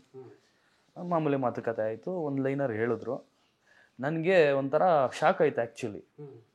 ಯಾಕೆ ಶಾಕ್ ಆಯಿತು ಅಂದರೆ, ನಾನು ನಮ್ಮ ಮನೇಲಿ ಹೇಳ್ತಾ ಇದ್ದೆ, ನಮ್ಮ ಫ್ರೆಂಡ್ಸಿಗೆ ಹೇಳ್ತಾ ಇದ್ದೆ, ನೆಕ್ಸ್ಟ್ ಏನು ಮಾಡ್ತೀಯಾ, ರಾಮ್ಗಢ ಆದಮೇಲೆ ಏನು ಮಾಡ್ತೀಯ ಅಂದರೆ ಪಕ್ಕಾ ಬೆಂಗಳೂರು ನೇಟಿವಿಟಿ ಸಬ್ಜೆಕ್ಟೇ ಮಾಡಬೇಕು, ಕ್ಯಾರೆಕ್ಟರ್ ಬೇಸ್ಡ್ ಸಬ್ಜೆಕ್ಟ್ ಮಾಡಬೇಕು. ಅಂದರೆ ಕ್ಯಾರೆಕ್ಟರ್ ಅಂದರೆ ಬರೀ ಕ್ಯಾರೆಕ್ಟರ್ನ ಮೆರೆಸೋದಂತಲ್ಲ. ಈ ಕೆಲವೊಂದು ಪಾತ್ರಗಳಿದೆ ಬೆಂಗಳೂರಲ್ಲಿ. ಅಂದರೆ ನಿಮಗೆ ಬೆಂಗಳೂರು ಅಂದಿದ ತಕ್ಷಣ ITBT ಮಾತ್ರ ಅಲ್ಲ, ಬೇರೆ ವರ್ಗನೂ ಇದೆ, ಬರೀ MG ರೋಡ್, ಬ್ರಿಗೇಡ್ ರೋಡ್ ಮಾತ್ರ ಅಲ್ಲ. ಸೊ ಇದು ಪಕ್ಕಾ ನೇಟಿವಿಟಿ, ಮಣ್ಣಿನ ಸೊಗಡು, ಬೆಂಗಳೂರಿನ ಸೊಗಡಿನ ಒಂದು ಕತೆ ಮಾಡಬೇಕು ಅನ್ನೋ ಇಂಟೆನ್ಷನಲ್ಲೇ ಇದ್ದೆ. ಅದೇ ಥರ ಕತೆನ ನರೇಟ್ ಮಾಡಿಬಿಟ್ರು. ಇದು ಏನೋ ಒಂದು ಏನಂತೀರಲ್ಲ, ಆಫ್ ಅಟ್ರಾಕ್ಷನ್ ಅನ್ಬೋದು, ಅಥವಾ ಯೂನಿವರ್ಸಿಂದ ಏನೋ ಆಗಿರ್ಬೋದು, ಪ್ರಕೃತಿ ಏನೋ ಮಾಡಿರ್ಬೋದು. ಸರಿ ಓಕೆ ಅಂತ ಫಿಕ್ಸ್ ಆಯಿತು. ಅಲ್ಲಿ ನಮ್ಮ ವೀರೇಶ್ ಬೊಮ್ಮಸಾಗರ್ ಅಂತ ಡೈರೆಕ್ಟ್ರು, ಅವ್ರಿಗೆ ತುಂಬ ಆಯ್ಕೆಗಳಿತ್ತು ಸರ್, ತುಂಬ ಆಯ್ಕೆಗಳಿತ್ತು. ಓಕೆ ಅವ್ರು ಟ್ರೈ ಕೂಡ ಮಾಡಿದರು. ಬಟ್ ಅವ್ರಿಗೆ ನಮ್ಮ ಪ್ರೊಡ್ಯೂಸರ್ ಹಾಕೋ ಬಜೆಟ್ಗೆ ಒಳ್ಳೆ ವೆಲ್ ನೋನ್ನ ಹಾಕೊಳ್ಳೋ ಅಂತ ಒಂದು ಅವಕಾಶ ಇತ್ತು. ಬಟ್ ಅವ್ರಿಗೆ ಪಾತ್ರಕ್ಕೆ ನ್ಯಾಯ ಒದಗಿಸೋರೇ ಬೇಕಾಗಿತ್ತು. ಆ ಪಾತ್ರ ಅವ್ರಿಗೆ ಅಂದರೆ ಫೀಲ್ ಆಗೋವಂಥ ಒಂದು ಅಪಿಯರೆನ್ಸ್ ಇರೋವಂಥರ ಬೇಕಾಗಿತ್ತು. ನನ್ನ ಇನ್ನು ಹೇಳಿದ್ರಲ್ಲ ಅದೇ ಥರ ಯಾವುದೋ ಸಿದ್ಲಿಂಗು ಅಲ್ಲಿ ಇಲ್ಲಿ ನೋಡಿ ಈ ಹುಡುಗನಲ್ಲಿ ಏನೋ ಇದೆ, ನಾನು ಮಾಡಿಸ್ಬೋದು ಅನ್ನೋ ಒಂದು ಇಂಟೆನ್ಷನಲ್ಲಿ ಕರೆಸಿದ್ದಾರೆ. ಸೊ ಅದು ಹಂಗೆ ಸಿಂಕ್ ಆಯಿತು. ಹಾಗೆ ನನ್ನ ನಂಬಿ ಕೋಟ್ಯಾಂತರ ರೂಪಾಯಿ ದುಡ್ಡು ಹಾಕಿದ್ದಾರೆ ಜಯರಾಮ್ ಸರ್, ಮಾಲೂರು ಜಯರಾಮ್ ಸರ್. ಯಾರೂ ಮಾಡಲ್ಲ, ಎಕ್ಸಾಂಪಲ್ ನೀವು ಸುಸುರ್ವತಿ ಸಾಂಗ್ ಹೇಳಿದ್ರಿ, ನನ್ನ ಲೈಫಲ್ಲಿ ನಾನು ಅಸಿಸ್ಟೆಂಟ್ ಡೈರೆಕ್ಟರ್ ಆಗಿರ್ಬೇಕಾದ್ರೆ ಒಬ್ಬ ಹಿಂಗೆ ಯಾವುದೋ ಒಂದು ಸಿನಿಮಾ ಎಕ್ಸ್ ಹೀರೋ, ಅವ್ರ ಹೆಸರೆಲ್ಲ ಬೇಡ, ಅವ್ರ ಸಿನಿಮಾ ವರ್ಕ್ ಮಾಡ್ತಾ ಇರ್ಬೇಕಾದ್ರೆ ಒಂದೇ ಒಂದು ಸಾಂಗ್ ಬ್ಯಾಲೆನ್ಸ್ ಇತ್ತು. ಆ ಸಾಂಗ್ ಆದರೆ ಸಿನಿಮಾ ಮುಗೀತಾ ಇತ್ತು. ಅದಕ್ಕೆ ಬಜೆಟ್ ಕೊಟ್ಟಿದ್ದು ಒಂದಷ್ಟು ಲಕ್ಷಗಳ ಬಜೆಟ್ ಕೊಟ್ಟಿದ್ರು. ಆ ಹೀರೋದು ಹಿಂದಿನ ಸಿನಿಮಾ ಅಂದರೆ ಆ ಸಿನಿಮಾ ಆನ್ಗೋಯಿಂಗ್ ಶೂಟಿಂಗ್ ಇತ್ತು, ಇನ್ನೊಂದು ಸಿನಿಮಾ ರಿಲೀಸ್ ಆಯಿತು, ಅದು ಸ್ವಲ್ಪ ವರ್ಕ್ ಆಗಲಿಲ್ಲ. ಇಮಿಡಿಯೇಟ್ 3 ತಿಂಗಳು ಸ್ಟಾಪ್ ಆಯಿತು ಸಿನಿಮಾ. ಅಂದರೆ ಅವ್ರ ಕ್ಯಾಲ್ಕುಲೇಷನ್ನು ತಪ್ಪು ಅಂತಲ್ಲ, ಅವ್ರು ಏನೋ ಕ್ಯಾಲ್ಕುಲೇಷನ್ ಹೆಂಗೆ ಹಾಕೋದು, ಈ ಸಾಂಗಿಗೆ ಇಷ್ಟು ಬಜೆಟ್ ಹಾಕ್ಬಿಟ್ರೆ ಹೆಂಗೆ, ಆ ಥರ ಏನೋ ಕ್ಯಾಲ್ಕುಲೇಷನಲ್ಲಿ ಸ್ವಲ್ಪ ಸ್ಟಾಪ್ ಆಯಿತು. ಈ ಥರ ಇರೋ ಒಂದು ಪರಿಸ್ಥಿತಿ ನಡುವೆ ಅವರು ಎಲ್ಲ ಎಸ್ಟಾಬ್ಲಿಷ್ಡು ನಟನೆ ಆಗಿದ್ರು, ಅಂಥವ್ರಿಗೆ ಹಿಂಗಾಗತ್ತೆ. ಈಗ ನನ್ನ ಮೇಲೆ ಈ ಸಾಂಗ್ ಮೇಲೆ ಎಷ್ಟು ಇನ್ವೆಸ್ಟ್ ಮಾಡಿರ್ಬೋದು, ನೀವೇ ಇನ್ವೆಸ್ಟ್ ಮಾಡಿ, ಯಾರೂ ಮಾಡಲ್ಲ. ಈ ಥರ ಇರ್ಬೇಕಾದ್ರೆ ನನ್ನ ಜವಾಬ್ದಾರಿ ಎಷ್ಟಿರ್ಬೇಕು ಈ ಸಿನಿಮಾ ಮೇಲೆ, ನಾನು ಹೆಂಗೆ ಎಫರ್ಟ್ ಹಾಕಬೇಕು. ಸೊ ಆ ನಂಬಿಕೆ ಇಟ್ಟಿದ್ದಾರೆ, ನಾನು ಎಫರ್ಟ್ ಹಾಕಿ ಮಾಡಿದ್ದೀನಿ. ನಾವೇನೇ ಮಾಡಿದ್ರು ನಮ್ಗೆ ಸಮಾಧಾನ ಇರಲ್ಲ, ಪರಿಪೂರ್ಣ ಅನ್ಸಲ್ಲ ನಮಗೆ, ಅದು ಜನಕ್ಕೆ ಬಿಟ್ಟಿದ್ದು. ಇನ್ನೂ ಪಕ್ವತೆ ಕಡೆಗೆ ಹೋಗ್ಬೇಕು ಅನ್ನೋದು ನನ್ನ ನಾವೆಲ್ಲ ಅಂದ್ಕೊಳ್ಳೋದಷ್ಟೇ. ಅಂದರೆ ಇತ್ತೀಚೆಗೆ ಅಂದರೆ ನಾನು ನೋಡ್ತಿದ್ದಾಗೆ ವೀವರ್ಸ್ ಮೈಂಡ್ಸೆಟ್ಟು ಸ್ವಲ್ಪ ಚೇಂಜ್ ಆಗ್ತಾ ಇದೆ. ಅಂದರೆ ಈ ಫ್ಯಾಂಟಸಿ ಕತೆ ಅಥವಾ ಬರೀ ಹೊಡಿ ಬಡಿ ಅದು ಇರಬೇಕು, ಅದು ಇರಬಾರ್ದು ಅಂತ ಹೇಳ್ತಲ್ಲ, ಅದ್ರ ಜೊತೆಗೆ ಒಂದು ಲೋಕಲ್ ಕತೆ ಬೇಕು, ನಾನೇ ಪಾತ್ರ ಆಗಬೇಕು, ಅಥವಾ ಸ್ಕ್ರೀನ್ ನೋಡ್ತಿದ್ದಾಗ ನಾನು ಜರ್ನಿ ಮಾಡ್ಬೇಕು ಅದ್ರ ಜೊತೆಗೆ ಅಂತ. ನನಗೆ ನಿಮ್ಮ ಈ ಸಾಂಗ್ಗಳು ನೋಡಿದಾಗ ಅದೆಲ್ಲ ನೋಡ್ತಿದ್ದಾಗ ಹಾಗೆ ಅನಿಸ್ತಾ ಇದೆ, ಇದ್ರಲ್ಲೇನೋ ನಮ್ಮ ಲೋಕಲ್ ಕತೆ ಇದೆ, ನಮ್ಮ ಮಣ್ಣಿನ ಕತೆ ಇದೆ, ಪಕ್ಕಾ ಲೋಕಲ್ ಕತೆ, ಮಣ್ಣಿನ ಕತೆ. ಆಮೇಲೆ ಒಬ್ರಿಗೆ ಇಬ್ರಿಗೆ ಅಂತಲ್ಲ, ಇದು ಅಂದ್ರೆ ಲೋಯರ್ ಮಿಡ್ಲ್ ಕ್ಲಾಸ್ ಪೀಪಲ್ಸ್ ಏನಿರ್ತಾರೆ, ಜನಗಳಿರ್ತಾರಲ್ವಾ, ಅವ್ರ ಫ್ಯಾಮಿಲಿ, ಅವ್ರ ಕುಟುಂಬದಲ್ಲಿ ಯಾರೋ ಒಬ್ರು ಇರ್ತಾರೆ ಈ ತರ ಒಬ್ಬ ತಂದೆ ಇರ್ತಾನೆ, ಒಬ್ಬ ತಾತ ಇರ್ತಾನೆ, ಇನ್ನೊಬ್ಬ ಹುಡುಗ ಇರ್ತಾನೆ, ಅಥವಾ ಒಂದು ಹುಡುಗಿ ಇರ್ತಾಳೆ, ಎಲ್ರಿಗೂ ಕನೆಕ್ಟ್ ಆಗ್ತಾ ಹೋಗುವಂತ ಒಂದು ಸಿನಿಮಾ ಇದು. ಇದು ನನ್ ಮಗ ಮಾಡಿದಾನೆ ಇದ್ ಮಾಡಿದ ಅಂತಲ್ಲ, ನಾನ್ ಯಾವಾಗ್ಲೂ ಒಂದು ಸಿನಿಮಾ ನೋಡುವಾಗ್ಲಿ ಇದಾಗ್ಲಿ ನಾನೊಬ್ಬ ಪ್ರೇಕ್ಷಕಳಾಗಿ ನೋಡ್ತೀನಿ. ಅಂದ್ರೆ ನಾನು ಸ್ವಲ್ಪ ಕಲಾವಿದೆ ಆಗಿರೋದ್ರಿಂದ ಎಲ್ಲಾ ಆಂಗಲ್ ಇಂದನೂ ನೋಡ್ತೀನಿ, ಏನಾಗಿರ್ಬಹುದು ಏನು ಅಂತ. ಹಾಗಾಗಿ ಸಿನಿಮಾ ನೋಡಿದಾಗ ನನ್ಗೆ ಕನೆಕ್ಟ್ ಆಗ್ತಾ ಹೋಯ್ತು. ಕೆಲವು ದೃಶ್ಯ, ಕೊನೆ ದೃಶ್ಯಗಳಲ್ಲಿ ನಾ ಕಲಾವಿದೆ ಹೌದು, ಅದು ಶೂಟಿಂಗ್ ಅಂತ ಹೌದು, ಪಿಕ್ಚರ್ ಅಂತ ಹೌದು, ಎಲ್ಲ ಗೊತ್ತಿರುವಂತ ವಿಚಾರ. ಆದ್ರೆ ನನ್ ಕಣ್ಣಲ್ಲೇ ನೀರ್ ಬಂತು, ನನ್ನ ಅಕ್ಕಪಕ್ಕ ನೋಡ್ಕೊಂಡು ಹಿಂಗ ಇದು ಮಾಡ್ಕೊಂಡಿದೀನಿ. ಅಂದ್ರೆ ಅಷ್ಟು ಹಾರ್ಟ್ ಟಚಿಂಗ್ ಆಗಿದೆ. ಪ್ರತಿಯೊಬ್ರು ಮ್ಯೂಸಿಕ್ ಆಗಿರ್ಬೋದು, DOP ಅವ್ರ ಕೆಲಸ ಆಗಿರ್ಬೋದು, ನಮ್ಮ ಡೈರೆಕ್ಟರ್ ಕೆಲಸಗಳಾಗಿರ್ಬೋದು, ನಮ್ಮ ಏನ್ ಕುಟುಂಬ ಏನಿದೆ, ನನ್ನ ಟೀಮ್ ಅಂತ ಹೇಳಕ್ ಹೋಗಲ್ಲ, ಯಾವ್ದೇ ಆಗ್ಲಿ ಒಂದು ಸೀರಿಯಲ್ ಮಾಡಿದ್ರು ಅಷ್ಟೇ, ಸಿನಿಮಾ ಅಷ್ಟೇ, ನನ್ನ ಟೀಮ್ ಅಂತ ಹೇಳಲ್ಲ, ನಮ್ಮ ಫ್ಯಾಮಿಲಿ ಅಂತ. ಯಾಕಂದ್ರೆ ನಮ್ದು ಎಕ್ಸ್ಟೆಂಡ್ ಫ್ಯಾಮಿಲಿ ಇದು. ನಮ್ಮ ಫ್ಯಾಮಿಲಿಯವ್ರ ಜೊತೆಗಿಂತ ನಾವು ಜಾಸ್ತಿ ಹೆಚ್ಚು ಕಾಲ ಕಳೆಯೋದು ಇಲ್ಲಿ ನಮ್ಮ ಬಾಂಡಿಂಗು, ನಮ್ಮ ಇದು ಚೆನ್ನಾಗಿದ್ರೆ ಎಲ್ಲ ಟೋಟಲ್ ಔಟ್ಪುಟ್ ಚೆನ್ನಾಗಿ ಬರುತ್ತೆ. ಹಾಗಾಗಿ ಇದು ಪಕ್ಕಾ ಲೋಕಲ್ ಕತೆ, ಪ್ರತಿ ಒಬ್ರಿಗೂ ಕನೆಕ್ಟ್ ಆಗುತ್ತೆ 100% ಅಂತ. ತಾಯಿ ಫುಲ್ ಮಾರ್ಕ್ಸ್ ಕೊಟ್ಬಿಟ್ರು. ಅಂದ್ರೆ ಅದೊಂದು ಹೇಳ್ಬೇಕು, ತುಂಬಾ ಜನಕ್ಕೆ ಗೊತ್ತಿರ್ಲಿಲ್ಲ, ನನಗೂ ಗೊತ್ತಿರ್ಲಿಲ್ಲ. ನಿಮ್ಮ ಸಿದ್ಲಿಂಗು ಚಾರ್ಮಿನ ಸಿನಿಮಾಗಳು ನೋಡಿದ್ದೆ, ಇವ್ರ ಮಗ ಅನ್ನೋದು ಗೊತ್ತಿರ್ಲಿಲ್ಲ. ಸರ್, ಅದು ಏನಂದ್ರೆ ನಾನು ಎಲ್ಲೋ ಹೇಳ್ಕೊಂಡಿರ್ಲಿಲ್ಲ. ಆಕ್ಚುಲಿ ನಾನು ಎಲ್ಲೋದ್ರೂ ನಾನು ಚಂದನ್ ರಾಜ್ ಅಂತಾನೆ ಪರಿಚಯ ಮಾಡ್ಕೊಂತೀನಿ. ಗೊತ್ತಿರೋರು ಕೆಲವೊಬ್ರು ಬುಲ್ಲಿಯವ್ರ ಅಣ್ಣ ಅಂತ ಪರಿಚಯ ಮಾಡ್ಕೊಡ್ತಾರೆ, ಆಶಾರಾಣಿ ಅವ್ರ ಮಗ ಅಂತ. ಅದೇನಂದ್ರೆ ಅದೇನೋ ನಾನು ಎಲ್ಲೂ ಏನು ನನ್ನ ಮಗನಿಗೆ ಅವಕಾಶ ಕೊಡಿ ಅಥವಾ ನನ್ ಮಗ ಹಂಗೆ ಎಲ್ಲೂ ಹೇಳಕ್ ಹೋಗೇ ಇಲ್ಲ. ಅದನ್ನ ಕೆಲವರು ನನ್ ಕೇಳು ಇರೋದು ಉಂಟು ಅಥವಾ ಹಿಂದೆ ಮಾತಾಡಿರೋದು ಉಂಟು. ನನ್ನ ವಿಷಯನಾಗಿರ್ಬೋದು, ನೀವು ಕೆಲ್ಸ ಇಲ್ಲ ಅಂತೀರ, ಅವಕಾಶ ಕೇಳ್ಬೋದಲ್ವಾ, ಅಥವಾ ನಿಮ್ ಮಗನಿಗೆ ಏನೋ ಒಂದ್ ಇದ್ ಮಾಡ್ಬೋದಲ್ವಾ ಅಂತ. ಅದು ನನ್ ಕೇಳೋದಕ್ಕೆ ಅವಾಗ ಆಗ್ಲಿಂದನೂ ನನಗೆ ಗೊತ್ತಿಲ್ಲ ಸರ್. ನಮ್ಮಲ್ಲಿ ಪ್ರತಿಭೆ ಇದ್ರೆ, ನಮ್ಮಲ್ಲಿ ಶಕ್ತಿ ಇದ್ರೆ, ದೇವ್ರು ಎಲ್ಲೋ ಒಂದ್ ಕಡೆ ಒಂದ್ ಅವಕಾಶ ಕೊಡ್ತಾನೆ. ದೇವ್ರು ನಂಬ್ತೀವೋ ಬಿಡ್ತೀವೋ ಒಂದ್ ಶಕ್ತಿ ಅಂತೂ ಇದೆ. ಆ ಶಕ್ತಿ ನಮ್ಗೊಂದು ಅವಕಾಶ ಕೊಡುತ್ತೆ. ನಾವು ಕೇಳಿ ಇಲ್ಲ ಅನ್ನೋಸ್ಕೊಳ್ಳೋದ್ಕಿಂತ ಬರುತ್ತೆ ಅನ್ನೋದು ಒಂದು ಇದು. ಹಾಗಾಗಿ ಎಲ್ಲೂ ನಾನು ಅವ್ನಿಗೆ ಇದು, ಅವನು ಅಷ್ಟೇ, ನಿನ್ನ ಸ್ವಂತ ಅವ್ನು ಹೇಳೋದು ಅಷ್ಟೇ, ನನ್ನ ಸ್ವಂತ ಶಕ್ತಿಯಿಂದ ನಾನು ಬೆಳೆಯಪ್ಪ, ನಾವ್ ಯಾವ್ದಕ್ಕೂ ಏನು ಅಡ್ಡಿ ಮಾಡಿಲ್ಲ ಸರ್. ಆಗ್ಲಿಂದನೂ ಅಷ್ಟೇನೆ ಒಳ್ಳೆ ದಾರಿನಲ್ಲಿ ನಡೆದು ಒಳ್ಳೆ ಇದನ್ನ ಅವಕಾಶನ ಪಡ್ಕೊ ಅಂತಾನೆ ಹೇಳ್ತಾ ಇರೋದು. ಹಾಗಾಗಿ ಸುಮಾರು ಜನಕ್ಕೆ ಗೊತ್ತಿಲ್ಲ. ಆದ್ರೆ ಕೆಲವ್ರು ಮಾತ್ರ ಕಣ್ಣು ನೋಡಿ ಆ ಹುಡುಗ ನಿಮ್ ಮಗನ, ನಿಮ್ ತರನೇ ಕಣ್ಣಿದೆ ಅಂತಾರೆ. ಇವ್ರಿಗೆ ನಿನ್ನ ಅವ್ರ ಮಗನ, ಅವ್ರ ತರನೇ ಕಣ್ಣಿದೆ, ಆ ಕಣ್ಣಿಂದ ಕಂಡಿಡಿತಾರೆ. ಅಲ್ಲ, ಅನ್ಸ್ತದೆ ಅಂದ್ರೆ ಈ ಕಲಾವಿದ್ರು ಕುಟುಂಬ ಅನ್ನೋ ಕಾರಣಕ್ಕಾಗಿ ಅವರು ಇಂಡಸ್ಟ್ರಿಯಲ್ಲಿ ಗುರ್ಸ್ಕೊಳ್ತಿದ್ದಾರೆ ಅಥವಾ ಹೀರೋ ಆಗ್ತಿದ್ದಾರೆ ಹಾಗೆ ಅನ್ಸ್ತಿಲ್ಲ. ಅಂದ್ರೆ ಒಂದಷ್ಟು ಅವ್ರ ವಿಡಿಯೋಗಳೆಲ್ಲ ನೋಡ್ತಾ ಇದ್ದೆ, ತುಂಬಾ ಚಿಕ್ಕ ವಯಸ್ಸಲ್ಲೇ ನಾಟಕಗಳನ್ನು ಮಾಡ್ಕೊಂಡು, ಅದಾದ ಬಳಿಕ ರಂಗಭೂಮಿಲಿ ತೊಡಗಿಸ್ಕೊಂಡು, ಅದಾದ ಬಳಿಕ ಒಂದಷ್ಟು ಸಿನಿಮಾಗಳನ್ನು ಮಾಡಿ, ಅದಾದ ಬಳಿಕ ತುಂಬಾ ಲಾಂಗ್ ಡೇಸ್ ನಂತರ ಹೀರೋ ಆಗಿ ಕಾಣಿಸ್ಕೊಳ್ತಾ ಇರೋದು. ಅಂದ್ರೆ ಯಾಕೆ ಇಂಡಸ್ಟ್ರಿನ ಯಾಕೆ ಬೇಕು ಅನ್ಸಿದ್ದು ಸರ್? ಅದು ಏನು ಇಂಟ್ಯೂಷನ್, ಅದು ನನ್ನ ಮೈಂಡ್ ವರ್ಕ್ ಆಗೋದೇ ಹೆಂಗೆ ಸರ್. ನೀವು ಬೇರೆ ಏನು ಯೋಚನೆ ಮಾಡೋಕ್ಕಾಗಲ್ಲ. ಬೇರೆ ಯೋಚನೆ ಮಾಡಬಾರ್ದು ಅಂತಲ್ಲ, ಬೇರೆ ಏನು ಇದು ಅಂತಲ್ಲ. ಅಲ್ಲಿ ಹೋದ್ರೆ ಅದಕ್ಕೆ ನ್ಯಾಯ ಒದಸಕ್ಕಾಗಲ್ಲ. ನಾನು ಬೇರೆ ಏನೋ ಮಾಡೋಕ್ಕೆ ಹೋದ್ರೆ ಪರಿಪೂರ್ಣವಾಗಿ ನಾನು ನ್ಯಾಯ ಒದಸಕ್ಕಾಗಲ್ಲ. ನಂದು ಎಲ್ಲ ಅದೇ ಇರ್ಬೇಕಂದ್ರೆ ಇನ್ನೇನ್ ಮಾಡ್ತೀರಾ? ಈಗ ತೇಜಸ್ವಿ ಸರ್, ಕುವೆಂಪು ಸರ್ಗೆ ಆಕ್ಟಿಂಗ್ ಮಾಡಿ ನೀವು ಅಂದ್ರೆ ಆಗಲ್ಲ. ಅವ್ರ ರೈಟಿಂಗೇ ಮಾಡ್ಬೇಕು. ಅವ್ರ ಅಲ್ಲೇ ಇರೋದು ಅವ್ರಿಗೆ ಸ್ಟ್ರೆಂತ್. ಅವ್ರಿಗೆ ಗೊತ್ತಿಲ್ಲ ಅಂದ್ರೂ ಅದು ಆಗ್ತಾ ಇರುತ್ತೆ ಅವ್ರ ಲೈಫಲ್ಲಿ. ಸೊ ಈ ತರ ಇರೋದ್ರಿಂದ ಅದು ಇರೋದೇ ನನ್ನ ಡೆಸ್ಟಿನಿ ಇರೋದು, ಅಥವಾ ನಮ್ಮ ಜನನ ಆಗಿರೋದೇ ಇದಕ್ಕೇನೋ ಇರ್ಬೋದೇನೋ ಅಂತ ನಾವು ಇಲ್ಲೇ ಇದೀವಿ ಸರ್. ನಾವು ಸಣ್ಣ ವಯಸ್ಸಿಂದ ಈ ಹಳ್ಳಿಗಳ ಕಡೆ ನಾಟಕಕ್ಕೆ ಹೋಗ್ತಾ ಇದ್ವಿ. ಇವ್ರು ಸಣ್ಣ ಮಕ್ಳು, ಇವನು ತಮ್ಮ ಇವ್ರು. ನಮ್ಗೆ ಯಾರು ಫ್ಯಾಮಿಲಿ ಬ್ಯಾಕ್ಗ್ರೌಂಡ್ ಸಪೋರ್ಟ್ ಇಲ್ಲ. ನಾವು ಇಷ್ಟೇ ಜನ, ನಾವು 4 ಜನ. ಹಾಗಾಗಿ ಸಣ್ಣ ಮಕ್ಳನ್ನ ಬಿಟ್ಟು ಹೋಗೋಕ್ಕಾಗಲ್ಲ. ತೀರಾ ಹಳ್ಳಿ ಕಡೆ ನಾಟಕಗಳಿಗೆ ಕರ್ಕೊಂಡು ಹೋಗ್ತಾ ಇದ್ವಿ. ಅವನು ಅದೇ ವಾತಾವರಣದಲ್ಲಿ ಬೆಳೆದು ಬಿಟ್ಟಿದ್ದಾನೆ. ಈಗ ನಾನು ಅಷ್ಟೇ, ನಮ್ಮ ತಾಯಿಯವರು ಗುಬ್ಬಿ ಕಂಪ್ನಿಯಲ್ಲಿ ಇದ್ದಂಥವ್ರು, ನಮ್ಮ ತಾಯಿ ಮತ್ತು ನನ್ನ ತಂದೆ. ಅವ್ರ ವಾತಾವರಣದಲ್ಲಿ ಇದ್ದು ಅಲ್ಲಿ ಬೆಳೆದು ನಾಟಕ, ನನಗೆ ಡಾಕ್ಟರ್ ಆಗ್ಬೇಕು ಅನ್ನೋ ಆಸೆ ಇತ್ತು, ಓದ್ಬೇಕು ಅಂತ ಒಳ್ಳೆ ಇದು ಇತ್ತು. ಮತ್ತೆ ಸ್ಪೋರ್ಟ್ಸ್ ಅಲ್ಲಿ ನಾನು state level kabaddi player, actually ನಾನು ಸ್ಟೇಟ್ ಲೆವೆಲ್ ಸೆಲೆಕ್ಟ್ ಆಗಿದ್ದೆ. ಬಟ್ ಏನೋ ಒಂದು ನಮ್ಮಷ್ಟು ಒಂದು ಇದರಿಂದ ನಾನು ಹೋಗಕ್ಕಾಗ್ಲಿಲ್ಲ. ನಾಟಕ ಇದು ಅಂತ ಬಂದಿದ್ದು. ಅದೇ ತರ ಇವನು ನಮ್ ಜೊತೆ ನಾಟಕಗಳು, ನನ್ನ ಮಕ್ಳು ನಾಟಕಗಳು, ಸೀರಿಯಲ್ ಅದು ಇದು ಅಂತ ನೋಡಿ ಅದ್ ಬಂದ್ಬಿಡ್ತು ಅವ್ರಿಗೆ. ಈಗ ನಾನು ಅವ್ನಿಗೆ ಹೀರೋನೇ ಆಗ್ಬೇಕು ಅಥವಾ ಇದೇ ಬರ್ಬೇಕು, ಹೀರೋ ಒಳ್ಳೆ ಎಲ್ಲಾರು ಏನ್ ಹೇಳೋರು, ನೀನ್ ಪಟ್ಟಿದ ಕಷ್ಟ ಸಾಕಮ್ಮ, ನಿನ್ ಮಕ್ಳನ್ನ ಚೆನ್ನಾಗಿ ಓದಿಸು. ನಾವ್ ನಮ್ ಶಕ್ತಿ ಏನಿದೆ ಓದಿಸ್ತಾ ಇದ್ವಿ, ಎಲ್ಲಾ ಮಾಡ್ತಿದ್ವಿ. ಬಟ್ ಅವರು ತಲೆಗೆ ವಿದ್ಯೆ ಹತ್ಲಿಲ್ಲ, ಅವ್ರ ಈ ಕಡೆ ಇತ್ತಲ್ಲ. ಹಾಗಾಗಿ ಇದನ್ನೇ ಇನ್ನೊಂದೇನಂದ್ರೆ ನಾವೇ ಬೇಕು ಅಂತ ಬಿಟ್ಟಿದ್ವಿ. ಅದಲ್ಲ ನಂದು, ನನ್ನ ದಾರಿ ಅದಲ್ಲ ಅಂತ.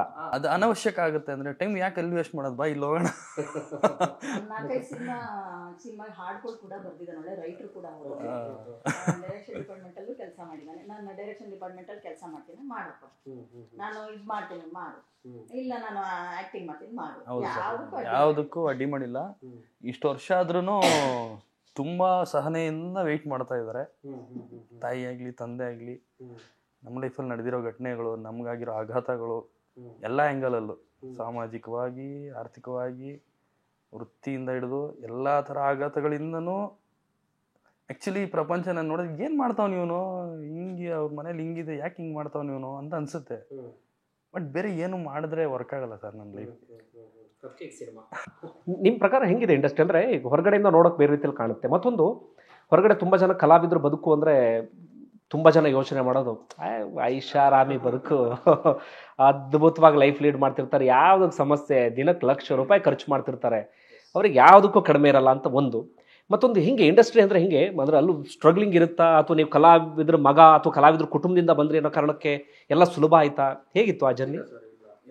ಈಗ 2 ಪ್ರಶ್ನೆ ನೀವು ಕೇಳಿದ್ದೀರಾ. ಒಂದು, ಜನ ಇಂಡಸ್ಟ್ರಿ ಅವ್ರನ್ನ ಹೆಂಗೆ ನೋಡ್ತಾರೆ, ಅವನು ಆ್ಯಕ್ಟ್ರ್ ಆಗಿರಲಿ ಅಥವಾ ಇಂಡಸ್ಟ್ರಿ ಅವನಾಗಿದ್ರೆ ಅವ್ರದ್ದು ಹಂಗೆ ನೋಡ್ತಾರೆ. ಯಾಕೆ ಅಂದರೆ ಇಂಡಸ್ಟ್ರಿ ಅಂದ್ರೇ ಅಥವಾ ಸಿನಿಮಾ ಅಂದ್ರೇ ಸರ್, ಯಾರೋ ಒಬ್ಬ ಅವ್ನು ನೋಡ್ತಾ ಇರ್ತಾನೆ, ಅವ್ನ ಲೈಫಲ್ಲಿ ಅವನೇನೋ ಮಾಡೋಕ್ಕಾಗಿರಲ್ಲ, ಹೇಗೋ ಕಾಣೋಕ್ಕಾಗಿರಲ್ಲ. ಅಂದರೆ ಒಂದು ಡ್ರೆಸ್ ಹಾಕಿದ್ರೆ ಅವ್ನಿಗೆ ಮ್ಯಾಚ್ ಆಗಿರಲ್ಲ, ಒಂದು ಹೇರ್ ಸ್ಟೈಲ್ ಮಾಡಿದ್ರೆ ಅದು ಅವ್ನಿಗೆ ಸೂಟ್ ಆಗಿರಲ್ಲ. ಅದನ್ನ ಸ್ಕ್ರೀನ್ ಮೇಲೆ ನೋಡಿ ಅಂತ ಎಂಜಾಯ್ ಮಾಡ್ತಾನೆ. ಅದು ನಾನೇ, ಅದು ನಂತರನೇ. ಅಂದರೆ ಇವನಲ್ಲಿರೋ ಏನೋ ಒಂದು ಗುಣ ಯಾವುದೋ ಒಂದು ಪಾತ್ರದಲ್ಲಿ ಇದ್ದಾಗ, ಆ ಪಾತ್ರ ಸ್ಟೈಲೈಸ್ಡಾಗಿ ಕಾಣಿಸ್ಕೊಂಡಾಗ ಅವ್ನು ಇಷ್ಟಪಡ ಹೀರೋ ಗುರು. ಸೊ ಇದು ಅವ್ರಿಗೋಸ್ಕರನೇ ಇರುವಂಥದ್ದು, ಅವರ ಸಮಾಧಾನಕ್ಕೆ. ಅವ್ರ ಲೈಫಲ್ಲಿ ಏನು ಮಾಡೋಕ್ಕಾಗಲ್ಲೋ ಅದನ್ನು ತೆರೆ ಮೇಲೆ ನೋಡೋವಂಥ ಒಂದು ಪಾಯಿಂಟಲ್ಲಿ ಒಂದು ರಂಗ ಇದು. ಸೊ ಇಲ್ಲೇನಾಗುತ್ತೆ, ನಾವು ತೆರೆ ಮೇಲೆ ಹೇಗಿರ್ತೀವೋ ಅದೇ ಥರ ಇರೋಕ್ಕಾಗಲಿಲ್ಲ ಅಂದರೂ ಒಂದು ಪ್ರೆಸೆಂಟೇಷನ್, ನಮ್ಮ ಹೊರಗಡೆ ಪ್ರೆಸೆಂಟೇಷನ್, ನಾವು ಮನೇಲಿ ಇದ್ದಾಗ ನಾವು ಚಡ್ಡಿ ಹಾಕೊಂಡೇ ಇರ್ತೀವಿ, ನಾವು ಬನೀನು ಹಾಕೊಂಡೇ ಇರ್ತೀವಿ ಸರ್. ಬಟ್ ಹೊರಗಡೆ ಬಂದಾಗ ಅದು ಕೌಂಟ್ ಆಗುತ್ತೆ ನಮ್ಮ ಕರಿಯರ್ಗೆ. ಏನಪ್ಪ ಇವನು ಹಿಂಗೆ, ನಾವೇನಾದ್ರು ತುಂಬ ನಾರ್ಮಲ್ ಆಗಲಿ ತುಂಬ ಇದಾಗಲಿ ಇರ್ತೀವಿ, ಅದೊಂದು ಟೈಮ್ ಬಂದಾಗ ಹಂಗಿರ್ತೀವಿ ಎಲ್ಲ. ಬಟ್ ಪ್ರೆಸೆಂಟ್ ಆಗೋದು ಮುಖ್ಯ ಆಗುತ್ತೆ ಸರ್. ಇಲ್ಲ ಅಂದರೆ ಅವ್ರ ಕಣ್ಣಲ್ಲಿ ನಾವು ಅಂದರೆ ಒಂದು ವರ್ಚಸ್ ಕಳ್ಕೊಂತೀವಿ. ಸೊ ಈ ಥರ ಇದ್ದು ಏನಾಗಿದೆ ಕಲಾವಿದರಿಗೆ, ಇವ್ರು ಅಂದರೆ ಹಂಗಿರ್ತಾರೆ ಅನ್ನೋ ಥರ ಫೀಲ್ ಇದೆ. ಇದು ನನ್ನ ಒಂದು ಬುದ್ಧಿಮತ್ತೆಯಲ್ಲಿರುವಂಥ ಒಂದು ಥಾಟ್ ಪ್ರೋಸೆಸ್ ಅಷ್ಟೇ. ಸೊ ಅದಕ್ಕೆ ಕಲಾವಿದರಂದ್ರೆ ಹೆಂಗಿರ್ತಾರೆ, ನಾವು ಹಂಗಿದ್ರೇನೆ ನಿಮ್ಗೆ ಇಷ್ಟ ಆಗೋದು. ನಾನು ಹೆಂಗೋ ಇದ್ರೆ ನಿಮ್ಗೆ ಇಷ್ಟ ಆಗಲ್ಲ. ಅಲ್ಲಿ ನೋಡಿದ್ರೆ ಹಂಗೋನೆ, ಇಲ್ಲಿ ನೋಡಿದ್ರೆ ಹಿಂಗೋ ನೋಡ್ತಾರೆ.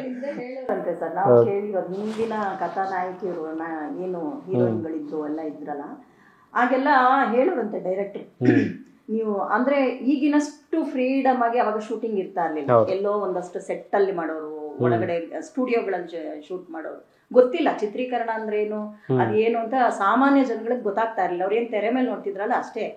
ಆಗ ಡೈರೆಕ್ಟರ್ಗಳು ಹೇಳೋರಂತ ನೀವ್ ಎಲ್ಲ ಆಚೆ ಹೋಗುವಾಗ್ಲೂ ನೀವು ಅಲ್ಲಿ ಏನು ಸ್ಟೈಲಿಶ್ ಆಗಿ ಒಂದ್ ನಡಿಗೆ ಇರಬಹುದು, ನೀವು ಹಳೆ ಕಲಾವಿದ್ರನ್ನ ನೋಡಿ ಸರ್, ಹೀರೋಯಿನ್ ಜಯಂತಿ ಅಮ್ಮವ್ರಾಗಿರ್ಬೋದು, ಬಿ.ವಿ. ರಾಧಾ ಅಮ್ಮವ್ರಾಗಿರ್ಬೋದು, ಭಾರತಿ ಅಮ್ಮವ್ರಾಗಿರ್ಬೋದು, ಅವ್ರು ನೋಡಿ ಆ ನಡಿಗೆನಲ್ಲೇ ಒಂದ್ ಸ್ಟೈಲ್ ಇದೆ. ಅವ್ರು ಏನೇ ನಾವು ಮನಸ್ಸಿಂದ ನಾವು ಸಣ್ಣ ಮಗು ಅಂತಂದ್ರು ನಮ್ ದೇಹನೂ ಸಪೋರ್ಟ್ ಮಾಡ್ಬೇಕಲ್ವ ನಮ್ಗೆ ಕೆಲವೊಂದಿದು. ಏನೇ ಕಾಲ್ ನೋವು ಇರುತ್ತೋ, ಇನ್ನೊಂದು ವಯಸ್ಸಿಗೆ ಸಹಜವಾದ ಏನೋ ಅದಿರುತ್ತೋ, ಅದಿದ್ರು ಕೂಡ ಒಂದ್ ಸ್ಟೈಲಿಶ್ ಆಗಿ ಒಂದು ಇಷ್ಟಿ ಮಾಡ್ಕೊಂಡು ಆ ನಡಿಗೆ ಅದನ್ನ ಅವರು ಕ್ಯಾರಿ ಓವರ್ ಮಾಡ್ಕೊಂಡು ಹೋಗ್ತಾರೆ. ಅಂದ್ರೆ ಕಲಾವಿದ್ರು ನಾವ್ ಏನಿದೀವಿ ಸ್ಕ್ರೀನ್ ಮೇಲೆಲ್ಲ ಹೊರಗಡೆ ಸಹ ನಾವು ಅದನ್ನ ಮೇಂಟೈನ್ ಮಾಡ್ಬೇಕಾಗುತ್ತೆ. ಅಂದ್ರೆ ನಾನು ಇನ್ನೊಂದು ಪ್ರಶ್ನೆ ಮುಂದಿಟ್ಟೆ ನಾನು. ಅಂದ್ರೆ ತುಂಬಾ ಜನ ಕಲಾವಿದರು ಕುಟುಂಬದಿಂದ ಬಂದಿದ್ದಾರೆ, ಒಂದಷ್ಟು ಜನ ಸಕ್ಸಸ್ ಆಗಿದ್ದಾರೆ, ಎಲ್ರಿಗೂ ಸಕ್ಸಸ್ ಆಗಿ ಸಾಧ್ಯ ಆಗಿಲ್ಲ. ಅದಕ್ಕೆ ಬೇರೆ ಬೇರೆ ಕಾರಣಗಳು ಏನು ಬೇಕಾದ್ರೂ ಇರ್ಬೋದು. ನಾನು ಅದನ್ನೇ ಕೇಳಿದ್ದು, ಅಂದ್ರೆ ನೀವು ಕಲಾವಿದರು ಕುಟುಂಬದಿಂದ ಬಂದ್ರಿ ಅನ್ನೋ ಕಾರಣಕ್ಕಾಗಿ ಎಲ್ಲ ಈಸಿ ಆಯ್ತಾ, ಹೇಗಿತ್ತು ಅಂತ ಆ ಜರ್ನಿ ಹೇಗಿತ್ತು? ನನ್ನ ಲೈಫಲ್ಲಿ ಎಷ್ಟೋ ಹುಡುಗರಿಗೆ ಅನ್ಸ್ಬೋದು ಸರ್, ಎಷ್ಟೋ ಜನ ಬ್ಯಾಕ್ಗ್ರೌಂಡ್ ಇಲ್ದಿರ, ಏನು ಸಿನಿಮಾ ಟಚ್ಚೇ ಇಲ್ದಿರೋ ಕುಟುಂಬದಿಂದ ಬಂದು ಈಗ ದೊಡ್ಡ ಮಟ್ಟಕ್ಕೆ ಹೋದವರಿದ್ದಾರೆ.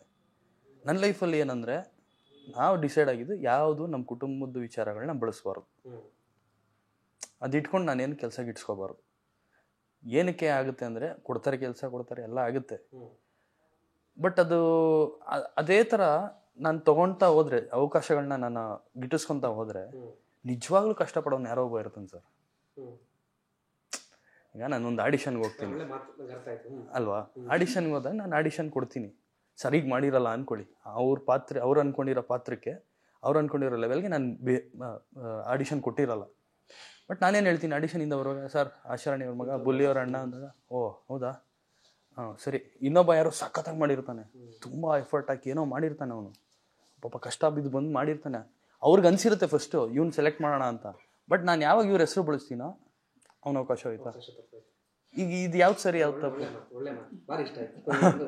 ಸೊ ಈ ಥರ ಇರೋದ್ರಿಂದ ನನಗೆ ಆ್ಯಕ್ಚುಲಿ ನಾನು ಏನು ಬ್ಯಾಕ್ಗ್ರೌಂಡ್ ಇಲ್ಲ ಅನ್ನೋ ಥರನೇ ಬಂದಿದ್ದು. ಬಟ್ ನನ್ಗೇನಂತಾರೆ, ಗೊತ್ತಿರೋರು ಗೊತ್ತಿತ್ತು ಅಷ್ಟೇ. ನಾನು ಪರ್ಟಿಕ್ಯುಲರಾಗಿ ಈಗಲೂ ನಾನು ಎಲ್ಲೋ ಪರಿಚಯ ಮಾಡ್ಕೊಂಡು ನನ್ನ ಹೆಸರು ಮಾತ್ರ ಹೇಳ್ತೀನಿ. ಬಟ್ ಅದು ಹೇಳ್ಬಾರ್ದು ಅಂತಲ್ಲ, ಇವ್ರು ನನ್ನ ತಾಯಿ ಅನ್ನೋದು ಸತ್ಯ, ಅದು ಬದಲಾವಣೆ ಮಾಡೋಕ್ಕಾಗದೇ ಇರೋಂಥದ್ದು. ಅವ್ನು ನನ್ನ ತಮ್ಮ ಅನ್ನೋದು ಸತ್ಯ, ಅದನ್ನು ಬದಲಾವಣೆ ಮಾಡೋಕ್ಕಾಗದಿರೋಂಥದ್ದು. ಬಟ್ ಈಗ ನಮ್ಮ ತಾಯಿ ಯಾರ ಹೆಸರು ಹೇಳ್ಕೊಂಡು ಬೆಳೀಲಿಲ್ಲ, ನನ್ನ ತಮ್ಮ ಯಾರ ಹೆಸರು ಹೇಳ್ಕೊಂಡು ಬೆಳೀಲಿಲ್ಲ, ನಾನು ನನ್ನ ಎಫರ್ಟಿಂದ ಬೆಳೆಯೋಣ ಅಂತ ಒಂದು. ಹೇಗಿತ್ತು ರಾಜರತ್ನಾಕರ ಜರ್ನಿ? ಈ ಸಿನಿಮಾ ವಿಚಾರಕ್ಕೆ ಬರೋದು ಹೇಗಿತ್ತು ಜರ್ನಿ? ಅದ್ಭುತ ಸರ್. ಇದೇನಂದ್ರೆ ನಾನು ಹೇಳದ್ನಲ್ಲ, ನನಗೆ ಯಾವ ಥರ ಕತೆ ನಾನು ಥಿಂಕ್ ಮಾಡ್ತಾ ಇದ್ನೋ ಅದೇ ಥರ ಕತೆ ಬಂತು. ಅದೇ ಥರ ಒಂದು ನೇಟಿವಿಟಿಲಿ ಇರುವಂಥದ್ದಾಗಲಿ, ಪಾತ್ರಗಳಾಗಲಿ. ಆಮೇಲೆ ಈ ಪಾತ್ರ ಇದೆಯಲ್ಲ ಸರ್, ನನಗೆ ಎಷ್ಟು ಈಸಿ ಆಯಿತು ಅಂದರೆ ಪ್ಲೇ ಮಾಡೋಕ್ಕೆ, ತುಂಬ ಈಸಿ ಆಯಿತು. ಯಾಕೆ ಅಂದರೆ ಮೇಜರಾಗಿ ನಾನು ಚಿಕ್ಕ ವಯಸ್ಸಿಂದ ಈ ಥರ ವಾತಾವರಣ ಅಂದರೆ, ಒಂದು ನಮ್ಮ ಮನೆ ಆಗಲಿ, ನನ್ನ ಫ್ರೆಂಡ್ ಸರ್ಕಲ್ ಆಗಲಿ, ತುಂಬ ಹೈ ಲೆವೆಲ್ ಫ್ರೆಂಡ್ಸ್, ಏನು ಅಂದರೆ ಶ್ರೀಮಂತರು, ಆ ಥರ ನಾನು ಪಬ್ಬಿಗೆ ಆ ಥರ ಕಲ್ಚರಲ್ಲಿ ಬೆಳೆದವನಲ್ಲ. ನಮ್ದೇನಿದೆ ಎಗ್ ರೈಸು, ಕಬಾಬು, ಗೋಬಿ ಮಂಚೂರಿ, ಪಾನಿಪುರಿ, ಸ್ವಿಮ್ಮಿಂಗ್ ಪೂಲು, ಮಾಮೂಲಿ ಸ್ವಿಮ್ಮಿಂಗ್ ಪೂಲ್ಗೆ ಹೋಗುವ ವಾರಕ್ಕೊಂದಿನ ಸ್ವಿಮ್ಮಿಂಗ್ ಪೂಲು, ಕ್ರಿಕೆಟ್, ಈ ಥರ ವಾತಾವರಣದಲ್ಲಿ ನಾನು ಬೆಳೆದಿರೋವಂಥದ್ದು. Lower middle class. ಇಲ್ಲಿ ಈ ಥರ ಪಾತ್ರಗಳನ್ನ ತುಂಬ ನೋಡ್ಬಿಟ್ಟಿದ್ದೀನಿ ಸರ್, ತುಂಬ ಜನ ನೋಡಿದ್ದೀನಿ, ಈಗಲೂ ನೋಡ್ತಾ ಇದ್ದೀನಿ. ಇನ್ನೊಂದೇನೆಂದರೆ, ಈ ಪಾತ್ರ ಸ್ಪೆಷಾಲಿಟಿ ಇದು ಬರೀ ಲೋವರ್ ಮಿಡಲ್ ಕ್ಲಾಸು, ಲೋಕಲ್ ಅಂತ ಮಾತ್ರ ಅಲ್ಲ, ಇದು ನೋಡೋಕೆ ಹಂಗೆ ಕಾಣ್ಬೋದು ಅಷ್ಟೇ. ಬಟ್ ಶ್ರೀಮಂತರಿಂದ ಹಿಡಿದು ಕಡು ಬಡವರವರೆಗೂ ಈ ಥರ ಒಂದು ಪಾತ್ರ ಎಲ್ಲರ ಮನೆ ಬಿಡಿ ಕುಟುಂಬದಲ್ಲಿ ಇದ್ದೇ ಇರುತ್ತೆ ಸರ್. ಒಂದು ಮನೇಲಿಲ್ಲ ಅಂದ್ರೂ, ನಾ ಗೋಡೆ ಮಧ್ಯೆ ಇಲ್ಲ ಅಂದ್ರೂ ಅವ್ರ ಕುಟುಂಬದಲ್ಲಿ ಒಬ್ಬ ಇದ್ದೇ ಇರ್ತಾನೆ. ಇದು ನನ್ನ ಓಪನ್ ಸ್ಟೇಟ್ಮೆಂಟ್, ಇದ್ದೇ ಇರ್ತಾನೆ. ಇದಕ್ಕೇನಂದ್ರೆ ಎಕ್ಸಾಂಪಲು, ಯಮುನಾ ಶ್ರೀನಿಧಿ ಮೇಡಮ್ ಅಂತ ಇದು ಸಿನಿಮಾಲಿ ನನ್ನ ತಾಯಿ ಕ್ಯಾರೆಕ್ಟರ್ ಪ್ಲೇ ಮಾಡಿದ್ದಾರೆ. ಫಸ್ಟ್ ಅವರು ಬಿಗ್ ಬಾಸ್ಗೆಲ್ಲ ಹೋಗಿದ್ರು, ನಿಮ್ಗೆ ಗೊತ್ತಿರುತ್ತೆ. ಮೊದಲು ಒಂದಿನ 2 ದಿನ ಶೂಟಿಂಗ್ ಬಂದಾಗ, ನಮಸ್ತೆ ಮೇಡಮ್, ನಾವು ಗೌರವ ಕೊಡ್ತಾ ಇದ್ವಿ, ಅವ್ರಿಗೂ ಗೊತ್ತಿಲ್ಲವಲ್ಲ ನಾವು ಹಿಂಗೆ ಏನು. ಬಟ್ ಅವ್ರಿಗೆ ಎಲ್ಲಿ ಕನೆಕ್ಟ್ ಆಗಿಬಿಟ್ರು ಅಂದರೆ, ಸೀನ್ನ ನಾವು ಯಾವಾಗ ಆ್ಯಕ್ಟ್ ಮಾಡ್ತಾ ಹೋದ್ವಿ, ಶೂಟ್ ಮಾಡ್ತಾ ಹೋದ್ವಿ, ಸೀನ್ ಮಾಡ್ತಾ ಸೀನು ಸರ್ ನೆಕ್ಸ್ಟ್ ಶಾಟ್ ರೆಡಿ ಮಾಡ್ತೀವಿ, ಒಂದು 5 ನಿಮಿಷ ರೆಸ್ಟ್ ಮಾಡಿ ಅಂದಾಗ ಬರೋರು ಕೂತ್ಕೊಳ್ಳೋರು, ಚಂದನ್ ಈ ಥರ ಕ್ಯಾರೆಕ್ಟರ್ ತುಂಬ ಇದೆ ಅಲ್ವಾ, ಎಲ್ಲರ ಮನೇಲಿ ಇರುತ್ತಲ್ವ? ಹೌದು ಮೇಡಮ್, ತುಂಬ ಇರುತ್ತೆ. ಹಿಂಗೆ ಮಾತಾಡ್ತಾ ಇಲ್ಲ ನಮ್ಮ ಕುಟುಂಬದಲ್ಲೂ ಒಂದಿದೆ ಈ ಥರ ಪಾತ್ರ, ನಾನು ನೋಡಿದ್ದೀನಿ. ಸೊ ಎಲ್ಲರ ಕುಟುಂಬದಲ್ಲೂ ಇರೋವಂಥ ಒಂದು ಕ್ಯಾರೆಕ್ಟರ್ ಇದು. ಅಂದರೆ ನಾನು ಯಾಕೆ ಹೇಳಿದೆ ಅಂದರೆ, ಈ ಥರ ಎಲ್ರಿಗೂ ಕನೆಕ್ಟ್ ಆಗುತ್ತೆ ಈ ಪಾತ್ರ, ಈ ಥರ ಇರೋವಂಥ ಪಾತ್ರ. ಇದು ಜರ್ನಿ ಏನಂದರೆ, ಒಂದು ಈಸಿ ಈ ಥರ ಆದರೆ ನನಗೆ ಈಸಿ ಆಗಿದ್ದು, ನನ್ನ ಡೈರೆಕ್ಟ್ರು ಆಮೇಲೆ ನಮ್ಮ ಟೀಮು, ಯಾವ ಡೈರೆಕ್ಷನ್ ಟೀಮ್, ಇಡೀ ಡೈರೆಕ್ಷನ್ ಟೀಮು, ಡೈರೆಕ್ಟರ್ ಆಗಲಿ ಅಥೆಂಟಿಕ್ ಆಗಿದ್ರು ಸರ್. ಈ ಡೈಲಾಗು ಇದೇ ಫ್ಲೋಲ್ಲಿ ಬರಬೇಕು, ಇದೇ ವೇರಿಯೇಷನ್ ಇರಬೇಕು, ಇದೇ ಪದ ಸ್ಟ್ರೆಸ್ ಆಗಬೇಕು, ಹೀಗೆ ನೀವು ಮಾಡಬೇಕು, ಇಷ್ಟೇ, ಇನ್ನೇನು ಎಕ್ಸ್ಟ್ರಾ ಮಾಡೋಕ್ಕೆ ಹೋಗ್ಬೇಡಿ. ಹಂಗಿದ್ದಂಗೆ ನಮ್ಗೇನು ಸರ್. ಹೌದು ಹೌದು ಹೌದು ಹೌದು. ಅಲ್ಲ ಅದೇ ತುಂಬ ಜನ ಅದೇ ಹೇಳ್ತಾರೆ. ಅಂದರೆ ಈಗ ವ್ಯೂವರ್ಸ್ ಯಾರು ನೋಡ್ತಿರ್ತಾರೆ ಸಿನಿಮಾನ, ಅವರು ಸಿನಿಮಾದಲ್ಲಿ ಜರ್ನಿ ಮಾಡೋಕೆ ಶುರು ಮಾಡ್ಕೊಂಡು ಬಿಟ್ರೆ ಅಥವಾ ನಾನೇ ಅನ್ಸೋದಕ್ಕೆ ಶುರುವಾಗ್ಬಿಟ್ರೆ ಅದು ಸಿನಿಮಾದ ಗೆಲುವು ಅಂತ. ಆಗ ಜನಕ್ಕೆ ಆಪ್ತಾಗತ್ತೆ, ಆಗ ಜನ ಕೈ ಬಿಡಲ್ಲ, ಆಗ ಜನ ನೋಡೋಕೆ ಶುರು ಮಾಡ್ಕೊಳ್ತಾರೆ. ನನ್ನ ಪ್ರಕಾರ ಅದಿದೆ ಅನ್ಸುತ್ತೆ ಇದ್ರಲ್ಲಿ. ಹೌದು ಸರ್. ಈಗ ಏನಂದರೆ ಕಂಟೆಂಟ್ ಕರೆಕ್ಟ್, ಕಂಟೆಂಟ್ ಇರಬೇಕು, ಕಂಟೆಂಟ್ ಜೊತೆ ಕನೆಕ್ಷನ್ ಇರಬೇಕು ಸರ್, ರಿಲೇಟ್ ಆಗಬೇಕು. ನಿಮಗೆ ಕಂಟೆಂಟ್ ಚೆನ್ನಾಗಿದ್ದು ರಿಲೇಟ್ ಆಗಿಲ್ಲ ಅಂದರೆ ವರ್ಕ್ ಆಗಲ್ಲ, ಅಥವಾ ರಿಲೇಟ್ ಆಗಿ ಕಂಟೆಂಟೇ ಚೆನ್ನಾಗಿಲ್ಲ ಅಂದರೆ ಅದು ವರ್ಕ್ ಆಗಲ್ಲ. ಕೆಲವು ಸತಿ ಕಂಟೆಂಟ್ ಇಲ್ಲ ಅಂದ್ರೆ ರಿಲೇಟ್ ಆದರೆ ವರ್ಕ್ ಆಗಿರೋ ಸಿನಿಮಾಗಳಿದ್ದಾವೆ, ಕಥೆಗಳಿದ್ದಾವೆ. ಬಟ್ ರಿಲೇಟ್ ಆಗುವಂಥದ್ದೇ, ಕನೆಕ್ಟ್ ಆಗುವಂಥದ್ದೇ ಮೇಜರ್ ಪಾಯಿಂಟು. ಎಲ್ಲರೂ ಮಾತಾಡ್ತಿದ್ದಾರೆ, ನಾನು ಇಂಡಸ್ಟ್ರಿಯಲ್ಲಿ ಇರೋದ್ರಿಂದ ಅನಲೈಸ್ ಮಾಡ್ತಾನೆ, ಏನು ಕಂಟೆಂಟ್, ಇನ್ನೇನು ಗುರು ಕಂಟೆಂಟ್ ಕೊಡಬೇಕು, ಇನ್ನೇನು ಮಾಡಬೇಕು ಅಂದರೆ ನಮ್ಗೆ ಹಿಂಗೆಲ್ಲ ಅನಿಸ್ತಾ ಇರುತ್ತಲ್ವ. ಅನಿಸ್ದಾಗ ಆಮೇಲೆ ಯೋಚನೆ ಮಾಡ್ತಾ ಓಹೋ ಈ ಸಿನಿಮಾ ಯಾಕೆ ವರ್ಕ್ ಆಯಿತು, ಈ ಸಿನಿಮಾ ಯಾಕೆ ವರ್ಕ್ ಆಗಲಿಲ್ಲ, ಈ ಸಿನಿಮಾ ಯಾಕೆ ಹಿಟ್ಟಾಯಿತು, ಈ ಸಿನಿಮಾ ಚೆನ್ನಾಗಿದ್ರೆ ಯಾಕೆ ಹೋಗಲಿಲ್ಲ, ಈ ಥರ ಎಲ್ಲ ನೋಡಿದಾಗ ನನಗೆ ಫೀಲ್ ಆಗಿದ್ದು ಕನೆಕ್ಷನ್. ಎಕ್ಸಾಂಪಲ್, ಇದು ಸರಿನೋ ತಪ್ಪೋ ಗೊತ್ತಿಲ್ಲ, ನಿಮಗೆ ಉಳಿದವರ ಕಂಡಂತೆ ಸಿನಿಮಾ ಥಿಯೇಟ್ರಲ್ಲಿ ವರ್ಕ್ ಆಗಲಿಲ್ಲ, ಬಟ್ ಅದ್ಭುತ ಸಿನಿಮಾ. ನಾವೆಲ್ಲ ನೋಡಿದಾಗ ಏನು ಇಷ್ಟು ಚೆನ್ನಾಗಿ ಮಾಡಿದಾರಲ್ಲ, ಏನೋ ಒಂಥರ ಹೊಸ ಥರ ಮಾಡಿದಾರಲ್ಲ, ಬಟ್ ನಾರ್ಮಲ್ ಜನಕ್ಕೆ ವರ್ಕ್ ಆಗಲಿಲ್ಲ. ಬಟ್ ಈಗ OTTಲಿ ನೋಡಿ, TV ಯಲ್ಲಿ ನೋಡಿ ಸಖತ್ತು ಇದಾಗುತ್ತೆ. ಅದೇ ಸಿನಿಮಾ, ಅದೇ ಹೀರೋ ಚಾರ್ಲಿ ಅಂತ ಸಿನಿಮಾ ಮಾಡಿದ್ರು, 777 ಚಾರ್ಲಿ ಅಂತ. ಥಿಯೇಟ್ರಲ್ಲಿ ಅದ್ಭುತವಾಗಿ ವರ್ಕ್ ಆಯಿತು. ಅದು ಥಿಯೇಟ್ರಲ್ಲಿ ವರ್ಕ್ ಆದರೆ ಇಲ್ಲೂ ವರ್ಕ್ ಆಗುತ್ತೆ, ಕೆಲವು ಥಿಯೇಟ್ರಲ್ಲಿ ವರ್ಕ್ ಆಗಲ್ಲ, ಇದು OTTಲಿ TV ಯಲ್ಲಿ ವರ್ಕ್ ಆಗ್ತದೆ. ಇಲ್ಲಿ ನಾನು ಅರ್ಥ ಮಾಡ್ಕೊಂಡಿದ್ದು, ಉಳಿದವರು ಕಂಡಂತೆ ಅದ್ಭುತ ಸಿನಿಮಾ, ಬಟ್ ಕನೆಕ್ಟ್ ಆಗಲಿಲ್ಲ. ಚಾರ್ಲಿ ಸಿನಿಮಾನೂ ಅದ್ಭುತ ಸಿನಿಮಾ, ಕನೆಕ್ಟ್ ಆಗೋಲ್ಲ. ಕನೆಕ್ಟ್ ಆಗಿದ ತಕ್ಷಣ ನಿಮ್ಗೆ ಏನು ನೋಡಲ್ಲ ಸರ್, ನೀವು ಯಾವ ಕ್ಯಾಮ್ರಾ ಬಳಸಿದ್ದೀರಾ, ಯಾವ ಥರ ಶಾರ್ಟ್ ತೆಗೆದಿದ್ದೀರಾ, ಯಾವ ಥರ ನೀವು ಏನು ಎಕ್ವಿಪ್ಮೆಂಟ್ಸ್ ಯೂಸ್ ಮಾಡಿದ್ದೀರಾ, ಯಾವ ಥರ ಟೆಕ್ನಿಕಲಾಗಿ ಸ್ಟ್ರಾಂಗ್ ಆಗಿರೋದು ಏನು ನೋಡಲ್ಲ ಜನ. ಕನೆಕ್ಟ್ ಆಗಬೇಕಷ್ಟೆ. ನಮ್ಮ ಸಿನಿಮಾಲಿ ಅದಿದೆ ಅನ್ನೋ ಒಂದು ತುಂಬ ಧೈರ್ಯ ಇದೆ, ತುಂಬ ಕಾನ್ಫಿಡೆನ್ಸ್ ಇದೆ. ಓಕೆ, ನೀವು ಅಂಥದ್ದೊಂದು ಕತೆ ನಿರೀಕ್ಷೆ ಮಾಡ್ತಿದ್ರಾ? ಹಾ ಸರ್, ನಾನು ಅನ್ಕೊಳ್ಳೋದು ಅಷ್ಟೇ. ಓಹೋ ಅಂತ ಅಬ್ಬರವಾಗಿ ನೀವೇನು ಅವಾಗಲೇ ಹೇಳಿದ್ರಿ ಫ್ಯಾಂಟಸಿ ಅದೆಲ್ಲ ಏನ್ ಹೇಳಿದ್ರಿ ಬರ್ಬೇಕು ಆ ತರನು. ಬಟ್ ಎಲ್ರು ಇವನು ಹೇಳ್ದಾಗೆ ನೀವು ಹೇಳ್ದಾಗೆ ಎಲ್ರಿಗೂ ಸಾಮಾನ್ಯ ಜನರಿಗೆ ಅರ್ಥವಾಗಲ್ಲ. ಕೆಲವೊಂದು ಇದು ತುಂಬಾ ಬುದ್ಧಿ ಉಪಯೋಗಿಸ್ಕೊಂಡು ನೋಡೋಷ್ಟು ಪೇಶನ್ಸ್ ಈಗಿನ ಇದಕ್ಕೆ ಜನರಿಗಿಲ್ಲ. ಈಗ ನೋಡಿ, ಒಂದು ಫ್ಯಾಮಿಲಿ ಗಂಡ ಹೆಂಡತಿ 2 ಮಕ್ಳು ಬರ್ಬೇಕಂದ್ರೆ 1,000 ರೂಪಾಯಿ ಬೇಕಾ, ಒಂದೊಂದು ಪಾಪ್ಕಾರ್ನ್ ತಗೊಂಡು ಆ ಮಕ್ಳಿಗೆ ಏನೋ ಕೊಡ್ಸ್ಬೇಕು, ಅಟ್ಲೀಸ್ಟ್ 1,000 ರೂಪಾಯಿ ಬೇಕು. ಆ 1,000 ದುಡಿಯಕ್ಕೆ ಆಟೋ ಡ್ರೈವರ್ 2 ದಿನ ಕೆಲಸ ಮಾಡ್ಬೇಕಾಯ್ತು. ಒಂದೇ ದಿನಕ್ಕೂ ಮಾಡ್ಬೋದು, ಅಥವಾ 2 ದಿನ ಆಗ್ಬೋದು. 2 ದಿನ ಕಷ್ಟಪಡ್ಬೇಕು. ಆ 2 ದಿನ ಕಷ್ಟಪಟ್ಟಿದ್ರೆ ಅವ್ನು ಯಾಕೆ ಬರ್ತಾನೆ ಅಂದ್ರೆ ಮೈಂಡ್ ರಿಲೀಫ್ ಮಾಡ್ಕೊಳಕ್ಕೆ. ಅವ್ನಿಗೇನೋ ಒಂದು ಎಂಟರ್ಟೈನ್ಮೆಂಟ್ ಬೇಕು, ಮಕ್ಳು ಖುಷಿ ಆಗ್ಬೇಕು, ಹೆಂಡತಿ ಖುಷಿ, ನನ್ನ ಫ್ಯಾಮಿಲಿ ಖುಷಿಯಾಗಿರ್ಬೇಕು, ಅದು ಕನೆಕ್ಟ್ ಆಗ್ಬೇಕು ಅವ್ರಿಗೆ. ಕನೆಕ್ಟ್ ಆದಾಗ ಚೆನ್ನಾಗಿತ್ತು, ಏನೋ ಒಂದು ಇದಾಯ್ತು ಅಂತ ಒಂದು ಖುಷಿ ಪಡ್ತಾರೆ. ತುಂಬಾ ಬುದ್ಧಿವಂತಿಯಿಂದ ತುಂಬಾ ಫ್ಯಾಂಟಸಿಯಾಗಿ ಮಾಡೋಕೆ ಅರ್ಥನೇ ಆಗಲ್ಲ. ಸುಮ್ಮನೆ ನೋಡ್ತಾ ಇರ್ತಾರೆ, ಏನೋ ಅನ್ಕೊಡಿ, ಏನೋ ಅಲ್ಲೊಂದೇನೋ ಬಂತು, ಇಲ್ಲೊಂದೇನೋ ಇದಾಯ್ತು ನೋಡ್ಕೊಂಡ್ ಬರ್ತಾರೆ. ಬಟ್ ಅದು ಅವ್ರಿಗೆ ಇದಾಗಲ್ಲ. ಹಾಗಾಗಿ ಕೆಲವು ಸಿನಿಮಾಗಳು ಇದಾಗಿದೆ. ನಾನ್ ನಿರೀಕ್ಷೆ ಮಾಡಿ, ನಾನು ಮೊದ್ಲಿಂದಾನು ಹೇಳ್ತಾ ಇದ್ದಿದ್ದು ಅಷ್ಟೇ, ಸಿಂಪಲ್ ಆಗಿರೋದು ತಗೊಳ್ಳಿ, ಸಿಂಪಲ್ ಆಗಿರೋ ಕಥೆ ಸಿಗ್ಬೇಕು. ನಾನು ಏನ್ ಹೇಳ್ತಾ ಇರ್ಲಿಲ್ಲ, ಸಿಗ್ಬೇಕು, ಏನ್ ಚಾಯ್ಸ್ ಆಗ್ಲಿ ಇನ್ನೊಂದಾಗ. ಬಟ್ ಏನೇ ಒಂದಾದ್ರೂ ಬಂದ್ ನನ್ನ ಹತ್ರ, ನಮ್ಮ ಮನೆಯವ್ರ ಹತ್ರ, ಅವ್ರ ತಂದೆ ಹತ್ರ ಡಿಸ್ಕಷನ್ ಮಾಡ್ತಾರೆ, ಹಿಂಗಿದೆ ಏನ್ ಮಾಡ್ಲಿ ಅಂತ. ನಾನು ಆ ಥರದ್ದೇ ಒಂದು ಹೇಳಿದ್ನಲ್ಲ, ಇವನ್ ಕ್ಯಾರೆಕ್ಟರ್ ಅಂತ ಹೀರೋ ಕ್ಯಾರೆಕ್ಟ್ರೇ ಕನೆಕ್ಟ್ ಆಗುತ್ತೆ ಅಂತಲ್ಲ. ಈಗ ತಾಯಿ ಕ್ಯಾರೆಕ್ಟರ್ ಆಗಿರ್ಬೋದು, ತೀರಾ ತನ್ನ ಮಗನ್ ಪ್ರೀತಿ ಮಾಡುವಂತ ಒಬ್ಬ ಅಮ್ಮನ್ಗೆ ಕನೆಕ್ಟ್ ಆಗುತ್ತೆ. ಇವನ್ ಜೊತೆ ಇಬ್ರು ಸ್ನೇಹಿತರಿದ್ದಾರೆ, ಫ್ರೆಂಡ್ಶಿಪ್ ಅಲ್ಲಿ ಏನಾಗ್ಬೋದು ಆ ತರದ್ದು ಕನೆಕ್ಟ್, ಅವ್ರಿಬ್ರು ಕ್ಯಾರೆಕ್ಟರ್ ಕನೆಕ್ಟ್ ಆಗ್ತಾ ಹೋಗುತ್ತೆ. ಇನ್ನೊಂದೇನೋ ಒಂದಷ್ಟು ಆ ಪ್ರತಿಯೊಂದು ಹೇಳಿದಲ್ಲ ಸರ್, ನಾಯಕ ಅಂತಾನೆ ಅಲ್ಲ, ಇಡೀ ಸಿನಿಮಾದಲ್ಲಿ ಇರುವಂತ ಇಡೀ ಟೋಟಲ್ ಕ್ಯಾರೆಕ್ಟರ್ಗಳು ಒಬ್ಬೊಬ್ರು ಯಾರ್ದೋ ಅವ್ರ ಫ್ಯಾಮಿಲಿಲಾಗ್ಲಿ ಅಥವಾ ಅವ್ರ ಅಕ್ಕಪಕ್ಕದಲ್ಲಾಗ್ಲಿ ಮನೆ ಸುತ್ತಾಗ್ಲಿ ಇದ್ದೇ ಇರ್ತಾರೆ, 100% ಇರ್ತಾರೆ. ಅದೆಲ್ಲರಿಗೂ ಕನೆಕ್ಟ್ ಆಗ್ತಾ ಹೋಗುತ್ತೆ. ಆ ತರದೊಂದು ಸಿಂಪಲ್ ಆಗಿರುವಂತ ಒಂದು ಸ್ಟೋರಿ, ನೀವೇನು ಅವಾಗಲೇ ಹೇಳಿದ್ರೆ ಮಣ್ಣಿನ ಸ್ಟೋರಿ, ಲೋಕಲ್ ಸ್ಟೋರಿ ನನ್ ಮಗನಿಗೆ ಸಿಕ್ಕಿದೆ, ಅದ್ರೆ ನನಗೆ ಖುಷಿ. ಅದೇ ನೀವು ಹಂಗೆ ಹೇಳ್ತಿದ್ದಾಗ ನನಗೆ ಅಂದ್ರೆ ಈಗ ವಿಷ್ಣುವರ್ಧನ್ ಸರ್ದು ಯಜಮಾನದಂತ ಸಿನಿಮಾ ಇವತ್ತು ನಾವು ನೆನಪು ಮಾಡ್ಕೊಳ್ತೀವಿ. ಅದ್ರ ಪ್ರತಿ ಪಾತ್ರ ನೆನಪಿದೆ. ಅದರಲ್ಲಿ ಅದಕ್ಕೆ ಮೈದನ್ನ ಆ ಒಂದು 5 ಅಷ್ಟು ಖುಷಿ ಆಗೋದು, ಅಥವಾ ಅದು ಅಂದ್ರೆ ಅಂಥ ಸಿನಿಮಾಗಳು ಬರ್ತಾ ಬರ್ತಾ ಜನಕ್ಕೆ ನಿಧಾನಕ್ಕೆ ಹಚ್ಕೊಳಕ್ಕೆ ಶುರು ಮಾಡ್ತಾರೆ. ಅಂದ್ರೆ ಈಗ ಒಂದು ಆರೋಪ ಇದೆ, ಈಗ ನಮ್ಮ ಕನ್ನಡ ಇಂಡಸ್ಟ್ರಿ ತುಂಬಾ ಜನ ಹೇಳ್ತಿರ್ತಾರೆ, ಸಿನಿಮಾಗಳನ್ನ ಮಾಡ್ತಾ ಇದ್ದೀವಿ, ಜನ ನೋಡ್ತಾ ಇಲ್ಲ ಅಥವಾ ಜನ ಬರ್ತಾ ಇಲ್ಲ ಅಂತ. ಅದು ಹೌದಾ ವಾಸ್ತವನ, ಅಥವಾ ಎಲ್ಲಿ ಇದಾಗ್ತಿದೆ? ನೀವು ಕಲಾವಿದ್ರ ಕುಟುಂಬ ಆ ಕಾರಣಕ್ಕೆ ಅದನ್ನು ಕೇಳ್ತಾ ಇದ್ದೀನಿ. ತುಂಬ ವರ್ಷಗಳಿಂದ ರಂಗಭೂಮಿಯಿಂದ ಹಿಡಿದು ಎಲ್ಲ ನೋಡ್ಕೊಂಡು ಬರ್ತಾ ಇದ್ದೀರಿ. ಈಗ ಒಂದು ಸಿನಿಮಾದಲ್ಲಿ ಹೀರೋ ಹೌದಾ, ಏನಾಗ್ತಿದೆ? ಓಕೆ ಸರ್, ಇದರಲ್ಲಿ ನಾನೇನಂದರೆ ನನಗೇನು ಅನಿಸುತ್ತೋ ನಾನು ಹೇಳ್ತೀನಿ. ಒಂದು ಪ್ರಾಡಕ್ಟ್ ಮಾಡ್ತೀವಿ ಸಿನಿಮಾ ಅನ್ನೋದು, ಒಳ್ಳೆ ಪ್ರಮೋಷನ್ ಮಾಡ್ಬೇಕ್ರಿ, ಒಳ್ಳೆ ಮಾರ್ಕೆಟಿಂಗ್ ಮಾಡ್ರಿ, ಕಚ್ಕೊಳುತ್ತೆ ಅಂತಾರೆ. ಬಟ್ ಒಳ್ಳೆ ಮಾರ್ಕೆಟಿಂಗ್ ಏನಂತ ಯಾರಿಗೂ ಗೊತ್ತಿಲ್ಲ ಸರ್. ಇಡೀ ಪ್ರಪಂಚದಲ್ಲಿರೋ ಟಾಪ್ ಮೋಸ್ಟ್ ಕಂಪ್ನಿಯನ್ನೇ ತಗೊಳ್ಳಿ, ಅವರು ಇವತ್ತು ರಿಸರ್ಚ್ ಮಾಡ್ತಾ ಇರ್ತಾರೆ, ಏನು ಮಾಡಬೇಕು ಅವ್ರು 10 ಮಾಡಿದ್ರೆ 1 ವರ್ಕ್ ಆಗಿರುತ್ತೆ. ಅವಾಗ ಏನಂತೀವಿ ನಾವು, 1 ವರ್ಕ್ ಆಗುತ್ತಲ್ಲ, ಒಳ್ಳೆ ಮಾರ್ಕೆಟಿಂಗ್ ಮಾಡಿದ್ರು ಗುರು ಅಂತ. ಅವ್ರಿಗೆ ಗೊತ್ತಿರಲ್ಲ ಅದು ವರ್ಕ್ ಆಗುತ್ತೆ ಅಂತ ಮಾಡಿರೋದು ವರ್ಕ್ ಆಗಿರಲ್ಲ. ಈ ಥರ ಒಂದು ಆ್ಯಂಗಲ್ ಇದೆ. ಒಳ್ಳೆ ಮಾರ್ಕೆಟಿಂಗ್ ಮಾಡಿ ಅಂತಾರೆ, ಎಲ್ಲ ಸಿನಿಮಾದವರು ಮಾಡ್ತಿದ್ದಾರೆ ಸರ್. ಏನೇನು ಆ್ಯಂಗಲ್ಸ್ ಇದೆಯೋ, ಏನೇನು ಒಂದು ರೀಚ್ ಆಗುವಂಥ ಎಲಿಮೆಂಟ್ಸ್ ಇದೆಯೋ ಎಲ್ಲ ಥರನೂ ಮಾಡ್ತಿದ್ದಾರೆ. ಅದು ಗೊತ್ತಿಲ್ಲ, ಯಾರಿಗೂ ಗೊತ್ತಿಲ್ಲ ಏನು ವರ್ಕ್ ಆಗುತ್ತೆ ಅಂತ. ಸೊ ಇದು ಮಾರ್ಕೆಟಿಂಗ್ ವಿಚಾರದಲ್ಲಿ ಹಿಂಗಿದೆ ನನ್ನ ಒಂದು ಅನಲೈಸೇಷನ್. ಅದ್ರ ಜೊತೆಗೆ ಜನ ಬರ್ತಾ ಇಲ್ಲ ಅನ್ನೋದು ನಾವು ಜನರ ಮೇಲೆ ಆರೋಪ ಮಾಡೋಕ್ಕಾಗಲ್ಲ, ಅಥವಾ ನಮ್ಮ ಮೇಲೂ ಆರೋಪ ಮಾಡ್ಕೊಳಕ್ಕಾಗಲ್ಲ. ನಮ್ಮಲ್ಲಿ ಜನಕ್ಕೆ ಇಷ್ಟ ಆಗದಿರೋಂಥ ಸಿನಿಮಾಗಳು ಮಾಡ್ತಿದ್ದಾರೆ, ಬಟ್ ಜನಕ್ಕೆ ಇಷ್ಟ ಆಗೋಂಥ ಸಿನಿಮಾನೂ ಮಾಡ್ತಿದ್ದಾರೆ. ಇಲ್ಲಿ ಜನ ಬರ್ತಾನೂ ಇಲ್ಲ. ಇಲ್ಲಿ ಎಲ್ಲ ಆಸ್ಪೆಕ್ಟ್ಸು ನನ್ನ ಪ್ರಕಾರ ಸಿನಿಮಾ ಇಂಡಸ್ಟ್ರಿ ಒಂದು ಟ್ರಾನ್ಸ್ಫಾರ್ಮೇಷನ್ ಪೀರಿಯಡಲ್ಲಿ ಇದೆ ಅಂತ ನನಗನ್ಸುತ್ತೆ ಸರ್. ಏನು ಟೆಕ್ನಾಲಜಿಯ ಒಂದು ಶಕ್ತಿಯುತವಾದ ಒಂದು ಪ್ರಭಾವ ಬೀರಿದೆ ಎಲ್ಲರ ಮೇಲೂ, ಎಲ್ಲರ ಲೈಫಲ್ಲೂ. ಈ ಟೈಮಲ್ಲಿ ಟ್ರಾನ್ಸ್ಫಾರ್ಮೇಷನ್ ಆಗ್ತಾ ಇದೆ ಇಂಡಸ್ಟ್ರಿ ಅನ್ನೋ ಥರ ನನಗೆ ಫೀಲ್ ಇದೆ. ಸೊ ಅದಕ್ಕೆ ಏನೋ ಒಂದು ಚೇಂಜಸ್ ಆಗಬೇಕಾದ್ರೆ ಘರ್ಷಣೆಗಳಾಗೇ ಆಗುತ್ತೆ. ನಿಮ್ಗೆ ಘರ್ಷಣೆ ಇಲ್ದಿರ ಬದಲಾವಣೆ ಆಗೋದೇ ಇಲ್ಲ. ಸೊ ಆ ಪೀರಿಯಡಲ್ಲಿ ಇವಾಗಿದೆ. ಟೆಕ್ನಾಲಜಿ ಅನ್ನೋದು ತುಂಬ ದೊಡ್ಡ ಪಾತ್ರ ಪ್ಲೇ ಮಾಡಿದೆ ಇಲ್ಲಿ. ನಿಮ್ಗೆ ಕಾಮಿಡಿ ಬೇಕಾ, 30 ಸೆಕೆಂಡ್ ಕಾಮಿಡಿ ಸಾಕು ಗುರು, ಒಳ್ಳೆ ಫೈಟ್ ನೋಡೋಣ, ಅದು ಸಿಗುತ್ತೆ. ಫೈಟ್ ಸಾಕು ಗುರು, ಒಳ್ಳೆ ಎಮೋಷನ್ ಕಂಟೆಂಟ್ ನೋಡೋಣ, ಅದು ಸಿಗುತ್ತೆ.